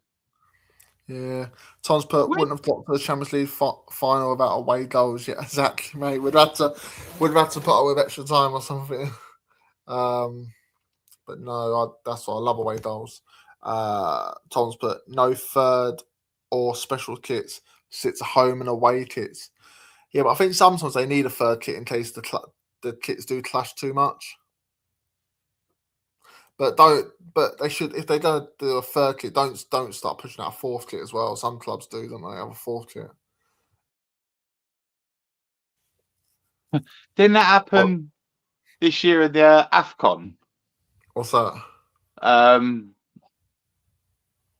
Like two teams. I can't remember what teams they were, but both teams were in white when they come really? out. How did they make that mistake? I have no idea. And I'm thinking, and I'm like, well, I think they had to delay the game or something. I was like, what are they doing? I would bring back Cup Winners' Cup for those who win FA Cup and League Cup and strap the Nations League in favour of it. What you think? More trophies up for grabs. No one rates Nations League. Nations League is international football, though. So that would have nothing to do with the Cup Winners' Cup. But the Cup Winners' Cup is it's a little bit like the conference, isn't it? That sort of thing. Yeah, right. I think the how many countries roughly are there in Europe? Well, yeah, I don't know. I'm lost. How many countries have football in Europe, have footballing teams in them, and have Premier divisions? I think Champions League shouldn't be top 5 finishes, and I think it should be the winner from each team from each 50, league. I think there's about 50 countries in Europe. I don't know whether they all have teams. Yeah. So, say you pick the top tiered 32 European leagues, right? And then you have the winner of each league compete in a Champions League style format. Not who finished second, not who finished third, not who finished fourth, not who finished fifth. I think it's ridiculous because they're not champions, the runners up, are they? Do you mean like stuff like what's qualified for Champions League? Yeah. I know. They should change if they're going to go down that route. They should change the Champions League and call it the European Cup rather than Champions League. Because it isn't the Champions League. I mean, there's talk about six English teams being in the Champions League this year. Yeah, it's ridiculous. It's absolutely ridiculous. If Arsenal win it, then it goes to the 6th team, doesn't it? Because it'll be all European English teams winning European Cups. Because Palace will beat Palace will win in their final because they've got Braga. They'll beat Braga. No, I've got Rayo Vallecano. Oh, is it Vallecano? Right. So they'll beat them. Yeah. And Aston Villa. No, it's Villa v Braga, isn't it? Villa v Braga. Villa will smash them. No, Villa Freiburg, actually. Freiburg. That's it. Freiburg. Yeah. Villa will smash them. They will, yeah. But I'm praying PSG smash Arsenal. I'm praying. Can you imagine if Arsenal did win? You could have Bournemouth in the Champions League. That's mental, isn't it? I wonder if Iriola would go then. Yeah, that's a good shout. Clem's put, what happened to all the streakers? Oh, yeah, we used to have loads of streakers suddenly. They've all disappeared, haven't they? Ozzy put, we should sign James Milner. Modric is summer. Nah, too old, mate, too old. To be honest, I'd have Modric now, to be honest. He's still better than what we've got, but James Milner now. There's people moaning about signing Robertson. I think fan base be moaning about signing Milner. I don't get what is there to hate about Andrew Robertson, because I don't either. He's a winner. He's won pretty much every domestic trophy you can for Liverpool. Do you know what I mean? And he's just an old school, no nonsense left back. Well, he can attack. The thing is, he can attack and he can defend. He can do both. Whereas we've got our left backs can our wing backs can either do one or the other. Well, we moan about signing too many kids all the time, too many youngsters, and when we sign an experienced player, we're still moaning.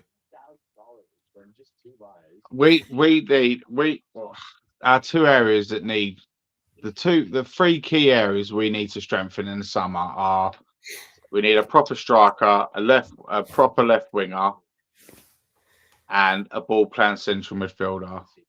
Do you know what I mean? Yeah, we need a lot of surgery to that squad. Ozzy and just put. Oh, we had that coming up, didn't realise. Good squad players and Welbeck. Yeah, Welbeck wouldn't come to us. He's former Arsenal. I think Spurs love it. Appreciate it too much. To be honest, mate, we need to be going for better players and a bit younger. I don't mind Robertson. If Robertson's a bit younger than Milner, Robertson's 32. I think Milner's 35, and or something. We need to be thinking about players like mid 20s to late 20s or something. We not for it's all right signing the odd 30-odd-year-old, but not too many of them, is there? Yeah, I mean, I'd go with I'd still bring in Paulinho on permanent. That's a no-brainer. I like what's his name, Angelo Stiller from Stuttgart. Oh, okay. I don't even know much about him. Yeah, mate, he's a good player. He's a very, very, very good technical player. He's a ball playing central midfielder. Exactly what we need. I hate all this saying. I hear from people all the time about these foreign players.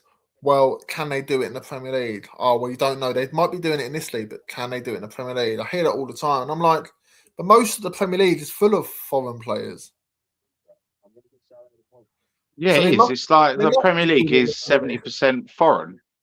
I know, and I hear about managers as well. Managers doing it in another club, and I've heard some friends saying, "Yeah, but they can they do it in the Premier League?" But most of the Premier League managers are foreign. Makes me laugh. David Clark's put big up David anyway. Chelsea 3, Spurs 1, Newcastle 2, West Ham 1, Everton 2, Spurs 2, Everton 2. West Ham 2, Leeds 1. So Spurs survive on goal difference. I'll take that. Yeah, I'll take that, Dave Clark. All day long, mate. I do not want us to go down because if we go down, we are in deep shit. I know. I think West Ham are more equipped to come back up than we are. If they go down. But yeah, if West Ham lose to Newcastle, we virtually only need a point unless West Ham made a massive goal difference at the end of last end of the season, but I don't see that happening. But now with Spurs, it probably would. Thomas would get rid of the EFL Cup. I like the EFL Cup. Is that the EF? No, that's the EFL Cup's the lower league cup, isn't it? I thought you meant the League Cup at first, but the EFL Cup's the lower league cup for the League 1 and League 2, I think. Yeah. I would get rid of that as well. It's crap. If that's what you meant, or did you mean the League Cup? So I actually like the League Cup, and it gives, even though Spurs ain't won it for years, at least it gives us that chance, doesn't it, of winning something. Paul's put, I remember the FA Cup was a national event. It was bigger than winning the league or European Cup. It started at 9 a.m. in the morning on both channels till 6 at night. FA Cup final songs. Yeah, I remember that. FA Cup was massive in this country, all over the world. And now, since they've moved it to TNT, they've sort of taken it out a bit. Since the Premier League got really big, I think that FA Cup wasn't as big, but it's still, since they've moved to TNT, it's just gone completely. Even if you've got TNT, it shouldn't be on TNT. I don't know why they thought it would be a good idea to move it there. It's trying to get people to pay for it more, and that's why people have got these fire sticks of how much things cost. People don't want to pay the money. I mean, you look at football these days, right? Yeah. I think the standard of football is so low. It is so low, the standard of football. I mean, you go back 20 years, right? You look at what we had to watch week in and week out on all platforms. Right? You had Yeah. go to the Brazilians, right? You had R9, Ronaldinho, Rivaldo. You could watch them at their club, at their parent clubs. You could watch Ronaldinho at Barcelona. Then you could watch Ronaldo, Roberto Carlos, and all them lot for Madrid. Do you know what I mean? Like, there's just not that high level of quality football player anymore. I mean, you look at the striker market at the moment, right? How many footballers in the top European leagues, top 5 European leagues, how many strikers are in each of those leagues that get 25 plus league goals a season? Probably Kane, probably Haaland. Kane, Haaland, maybe Victor Osimhen, Yeah. possibly Lewandowski. Still, is even at his age. Yeah. It's not many though, is there? There is not many at all. And like I said, like, we're crying out for a proper striker, a 20 plus goal a season player. That's going to cost us £150 million. We're not going to go and spend that. We're still living in the past with some of the money we offer, like 60 million for a striker or whatever. That's not going to get you anything nowadays. Well, it didn't, did it? We paid 60 for Richarlison, 65 for Solanke, £125 million on 2 duds. I mean, you sold Kane for what was it? 100 mil. 100 mil euros, wasn't it? 100 million euros. Yeah, it was 80 something with add-ons. Why can't we just put that money back and just gone straight and got a striker for that much? Why do we have to, like, oh no, we'll then sign a player? We'll sign 2 players for that much, isn't it? Why don't we just go out and get 1 player? Bam, that's it. 1 top player.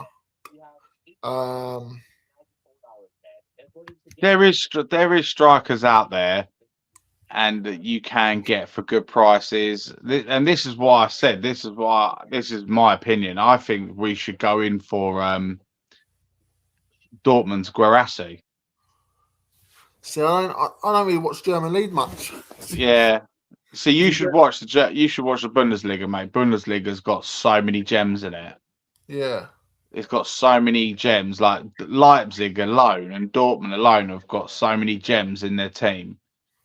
Like Dortmund, like, for example, like they've just brought through a striker this season, Maximilian Bayer. Oh, okay. Geezer, he's rapid. He's rapid. He's tidy on the ball. He's composed. Do you know what I mean? And like, you look at a left winger, straight away, I would love to sign from RB Leipzig, Antonio Nusa. Oh yeah, I was thinking about. Do you know what I mean? Yeah. He's like good player. He's a very, very talented player. He's 21 years old. Do you know what I mean? And I hope in the summer that he gets the players he wants and stuff. I'm sure he's got a few gems up his sleeve. If we stay up, that's for sure. Kem's put winning FA Cup was massive. One of the few live TV games, FA Cup special programs on the Friday too. Yep, it was massive. That's my missus. How many people in the chat remember every Sunday lunchtime Football Italia? Oh, I still love that. Golazio! Remember that? Oh my god, I used to go and I literally would go and play for me Sunday league team, get home, have a bath, bang, stick on, go and whack on the old Milan derby and all that. Oh my god, that was when football was football, in my opinion. Those were the days, yeah, definitely. Like 90s and 2000s were just like, do you know what I mean? It was just like the best. Now, in my opinion, now is you don't even have to be a good footballer to make it professional. You just got to be a very good athlete. I agree with that. Yeah, there's a lot of footballers now just are useless, and they're just. Because you look at our current squad. Well, look. In my opinion, there's only one good footballer in our whole entire squad. One good footballer, and that's James Maddison. Yeah. But the thing is, Van der Ven isn't the best defender in the world. He's just I fast. think yeah, exactly. I think on the basics of defending, he's bang average. Yeah. And I've said this loads of times that if he was any good, like as a defender, then we wouldn't. I'm not saying it's all his fault, but we concede a lot of goals even when he's in the team. So I just don't. As a defender, I would take Arsenal's 2 centre backs over our centre backs defenders any day of the week. Absolutely. I would defend.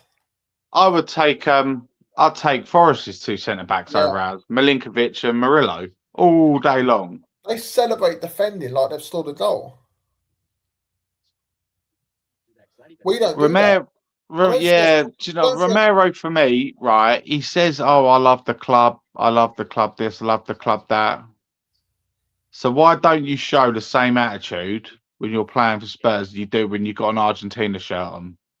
Because he doesn't love the club. It's all words. Do you know what I mean? He'll go to Athletic Madrid or wherever he goes, and then he'll say to that club he loves the club. So it's just words, isn't it? Really. Athletic Madrid, right? In my opinion, is the perfect club for Romero. Yeah, it's the perfect manager, isn't it? Yeah, because he likes to bring out the devil in his players, Simeone, doesn't he? Yeah, he does. Do you know what I mean? To be fair, do you know what? Fair play to him though, because he's had a very successful career in doing it. They don't play the most attractive style of football, which I think is a shame because they've got so many good technical football players in their team. Yeah. Do you know what I mean? Like, I think for me, they've got one of the most underrated central midfielders in their team, Marcus Llorente. I think that guy is criminally underrated. Yeah, so do I. Yeah. Doesn't get the recognition he deserves on the world base, on the global stage of football. And he can play. He's similar to Federico Valverde. Like 1 minute he's playing central midfield, then he's playing right wing, then he's playing right back. Do you know what I mean?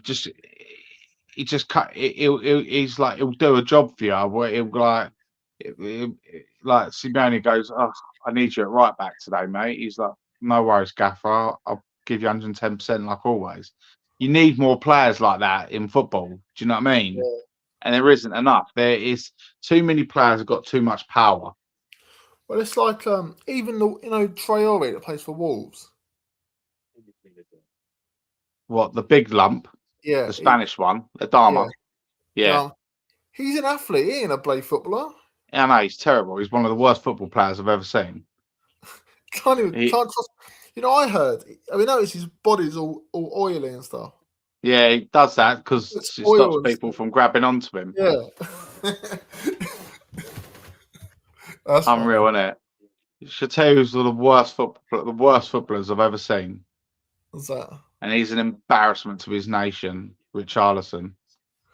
I know. Well, we were saying he is not Brazilian. That guy's passport needs checking. Sheriff was saying on the 2 March show, he was saying, how the hell? He said, I don't believe that player is Brazilian. He was like, he was born in Bolivia or something like that, and it just that was me. Land in Brazil.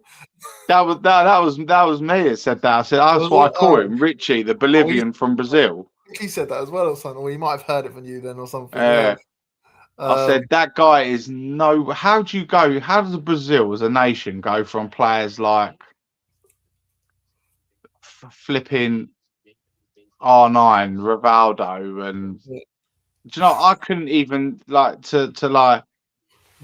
Neymar to flipping Richarlison, Lucas Paqueta. How'd you go from that? What a fall off. Also, another Brazilian player we had, Emerson Royale. And I think go from players like Cafu, to Emerson Royale. At least when Cafu called it on the head, they had, and Roberto Carlos called it a day. At least they had two good replacements in place. They had Dani Alves and Marcelo. Do you know what I mean? I mean, these players are an embarrassment to their country, aren't they? If you think about it. Well, yeah, they are. The Brazilian fans must be going, "What's going on here?" Well, they've only got one little glimmer of hope, isn't they? And that's that Endrick from Real Madrid, who's on loan to Lyon. They won't win, I think, because they can't rely on him, can they? It's like Egypt have always had Salah, but they've never really won the World Cup, have they ever? I don't think they've even won the Nations League. It's Salah and Marmoush, isn't it? That's it. That's their only two players. But when I was a kid, when I was growing up, Brazil were the team. They were dominated the World Cups and all that stuff. I think they've won it the most times on their side. They've won it 6 times. They've not, but the last time they won it was in the 2002 World Cup. I've not won it since. Even Neymar, I'm not even a massive fan of Neymar, to be honest. I mean, he's a highlight reel player, isn't he? But at least he's good at the highlight reels, though. Do you know what I mean? But compared to Richarlison and even Gabriel Jesus and stuff, they have you would have Neymar all day long, wouldn't you? But if you're comparing them to players like Ronaldo, R9, Ronaldo, Rivaldo, and all them players, then even Neymar looks crap, doesn't he? Compared to them. Yeah, but thing is with Neymar though, you need look up now his goal scoring record for Brazil, mate. It's phenomenal. Yeah, I just think he's a bit of a cheat. That's why I don't really like him. Yeah, I had this interesting debate. I said, like, if you had to pick prime Neymar, prime Bale, who would you pick? And I went Bale, being a Spurs fan. But I'm just like, I look at Bale overall, but Neymar's always played for, apart from when he was young and he was playing in Brazil, when he came over to Europe, but do you know what I mean? He's always played for an elite club in the European leagues. Do you know what I mean? But he played for Barcelona, which was elite, and then obviously went to PSG. Yeah. And PSG have gone to another level since Neymar's left. Because do you know why? They got a manager in who got rid of all the bad eggs in the team. Well, they used to have the same. They used to have the same model as like Real Madrid, didn't they? They used to try and go for the Galactico model. They signed all these, and they never won anything for years. They never won the Champions League, did they? And then they got Enrique, and he got rid of all of them, didn't he? Even Messi. Got rid of all their bad eggs, and they just invested very wisely. Like they bought young players. You know what I mean? They bought, what's his name? Let's go through some of the players they bought. They got Fabian Ruiz on the cheap. Warren Zaire come through their youth system. Marquinhos they bought for cheap, and look how well. Even Vitinha, yeah. This isn't the same Vitinha that played for Wolves, because I know it is, but for Wolves he looked bang average, didn't he? Yeah. Now look at him. He's probably arguably the best central midfielder in world football. Unbelievable that is. That's like did Marquinhos didn't he start his career there or something to PSG? I don't know. Don't know about it. They bought Hakimi.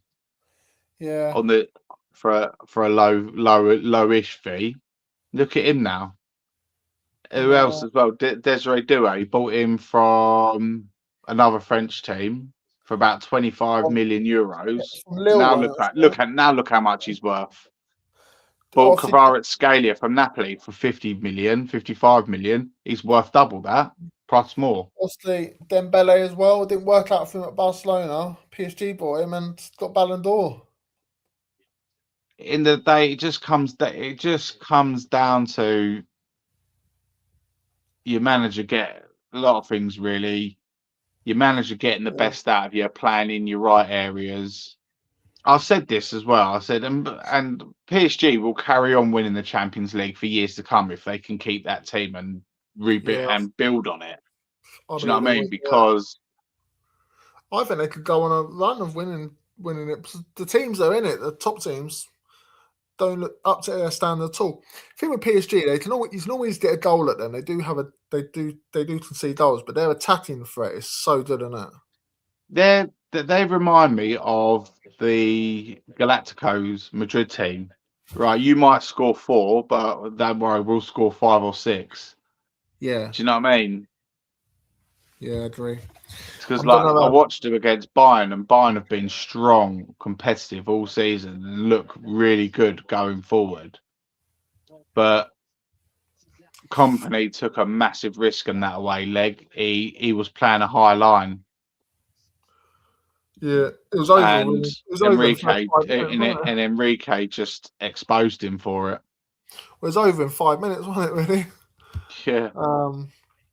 Kem's. I'll just go through some of these comments. I'm slightly behind on these. So, Kem's bring back the home internationals too, rather than these shite friendlies we get now. To be honest, I hate friendlies. Yeah, I agree. I think that's a good one. Tom Kinnan's put one more. Mean the clock just shows 45 minutes or 90. You can't see when you're added in time. Oh, okay, fair enough. Paul's put makes European Cup just for champions only in Europa League, second, third, and fourth. That would be an interesting one, but to be honest, they won't like that because there'll be hardly anyone in the competition. But I understand that. We'll never be in it. Like that, Spurs will never be in it, will we? So, Tom's put give the Conference League spot to the winner of the championship. That would be an interesting one, actually.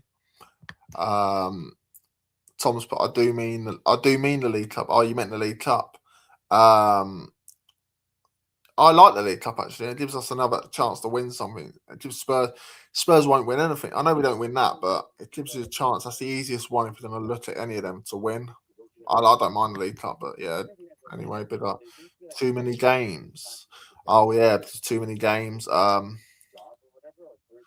I suppose. But then maybe make the League Cup semi-final one led rather than 2. Maybe that. What were you saying, Dave? I'm just saying, I'm looking at our season overall. When you look at it, we won Europa League last season. We had a sneaky backdoor entrance into the Champions League. And our owners have just completely fucking pissed it up the wall. Again, exactly. Season after season, they've just let us fan base down. But this season has been to the highest of level, and someone's head needs to be put on a chopping block. Not some people's heads need to roll in the summer. That we need a massive shake-up from top to bottom, because we are Tottenham Hotspur. We are don't care what opposing fans say about us, whatever. We are a big club. We are one of the biggest clubs in European football. Believe it or not, we are. Yeah. We're the 9th, we're like the 8th or 9th richest. Do you know what I mean? We shouldn't be where we are in the table for 2 years in a row. We shouldn't be 17th 2 years in a row. No, definitely not. And the owners either need to buck up or sell up. Or if they go down the same road, what they've done this year, next year, relegation will be confirmed. Or Stell calls it Stellegation. Yeah, I agree, yeah. Because there's no way. I'm thinking to myself, fuck, right, we have been flirting with relegation for 2 years now. Right? Enough is just literally enough is enough. They've got to sort it out, because they've got an absolute potential, a huge empire, but it's got maximum potential. Our club. It's got the best stadium, best training ground, all the facilities, all the infrastructure in it around it, and it's just not being run and organised properly. No, we have so much potential. There's someone came in to support the club. We could be a winning machine. I believe that. But why Enid's there? I just don't see it ever changing. 10 of you in here. If you give me a like, that'd be much appreciated, please. And if you haven't subbed already, that'd be much appreciated if you did that as well. It doesn't cost anything, so if you could, that'd be I really appreciate that. Big up for everyone that's coming on anyway. I'm gonna try and whiz through some of these chats. That's all right. Dave's put we could end up playing the Johnson's Patent Trophy. Laugh out loud. Yeah, no, I don't think it's called the Johnson's Patent anymore. But everyone still refers it as the Johnson's Paint. But yeah, we could do knowing our luck. Yeah, soon enough. David's put question: Who was the first British player to reach 250 league goals? I've no idea. Who was it? Was it Shearer? Was it, or was it before? I don't know. You know, Dave? First British player, yeah, to reach 250 goals. Oh, you're gonna have to give me a minute. This one, I can't even cheat either and Google it because I'm on my phone talking to you, so I can't even cheat and Google it. I can cheat.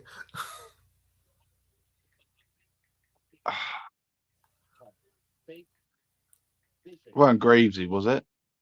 No.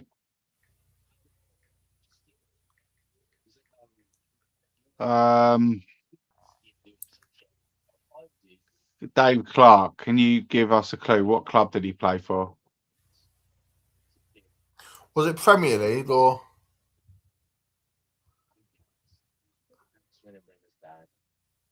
First British player to score 250 league goals. That could have been from any era, though, couldn't it? Yeah. My problem is I'm trying to think of recent, and I know it's not. And I know it's nobody recent. If it's Premier League goals, it's Alan Shearer. Yeah. But was he the first player to hit 250 league goals? Don't know. It's probably a bit before my time, to be honest. We'll come back to it, and if you can let us know, Dave, that'd be great. We spent that on two half-wit strikers. Yeah, we definitely did. Yeah. Kem's put bid match was better. Bid match was better. So a program bid match. David Clark, I'm not old enough to have watched the Magic round about Spurs fan since 19. Oh, I'm old enough to have watched. I'll bid up, 1960. I'll bid up, Dave. Bid up, mate. Congratulations on reaching the age you are. Bid up, mate. You know that comment. Big up for reaching the age you are, and you know, and Spurs haven't finished you off, mate. So that's what I have to say. Paul's put, I agree. The Italian football was awesome in the 90s. So many world-class players. Yeah, it was. Doesn't attract those type of players anymore, does it? Scott's seeing, and he's had a dig at me, but he's said something. He said that to you. Scott's been big up Dave for being put up with the massive flip flop. Oh, yeah, enough of that, Scott. Big up, mate. Big up.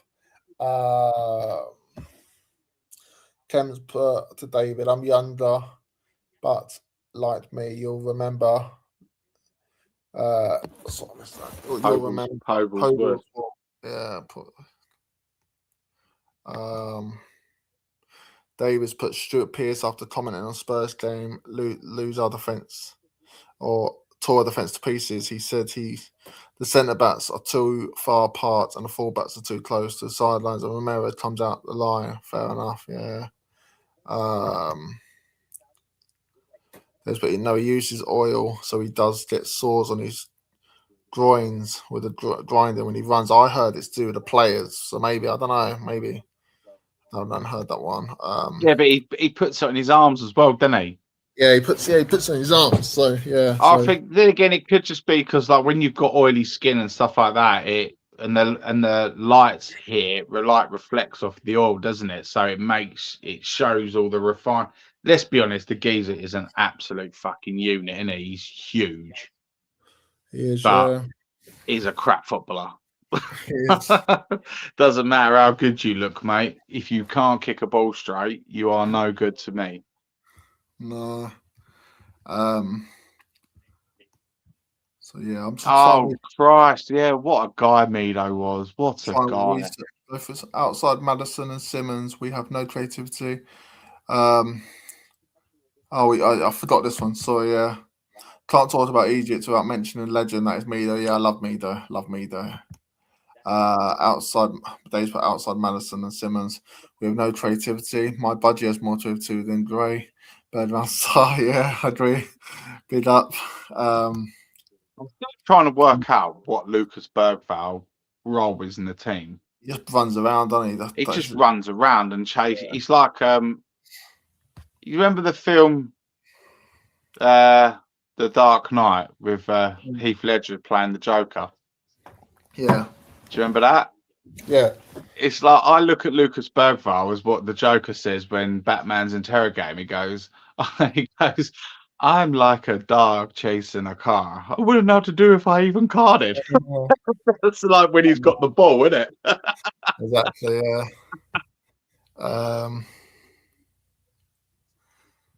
yeah. So nighttime kids in he's put good evening, big up. David's put PSG has a lot of injuries. Yeah, hopefully they still have a good side though. Kem's put I'm gonna. Yeah, that's what I'm thinking. Greasy. Oh, and Dave's put Brian Clough. Oh, okay. Oh, yeah. Bear me a sec, mate. Just hold. I just need to pop to the loo quickly. Sorry about everyone. Bear me a sec. 2 seconds. You're right. Yeah, Brian. Do you know what? Brian Clough, he's a rarity, mate. He not only was a great footballer, he was a top class manager as well. So he's like the best of both worlds. He was. Took Forest to places they could only ever dream about. Let me ask you lot in the chat. Where do you think we need to go in the summer? Where we need to? Where needs to be our main focal point of literally where we need the 4 or 5 positions where we really need to strengthen the most? Where would you lot go, and who would you bring in? Who would you like to bring in? Obviously, I could say, oh, I'd love Coutinho at Spurs. What a dream that would be, but it ain't ever going to happen. So you got to try and be as realistic as you can. Yeah. So Kem's put, he had a great scoring record. Yeah. Kem's also put, wasn't it that stuffed Clough's career? Don't know. David Clark's put, no, I think he's starting at Huddersfield. Fair enough. As a City fan, I'm absolutely fuming about the West Ham goal being disallowed. Yep, I'm not, to be honest, mate. And Kem's put, depends what division we're in. Okay, I'm going to wrap it up now, actually, everyone. Big up everyone that's come on to view the show today. Big up to Dave for coming on. Big up to Definitely as well. And if you give me a like, that'd be much appreciated. But big up, thanks Dave for coming on. And thanks everyone. I've enjoyed the show. It's been good. And see you on the next stream. I'm knackered now, so see you on the next stream. And come on, you Spurs. Take care, brother. Cheers, mate. One more night.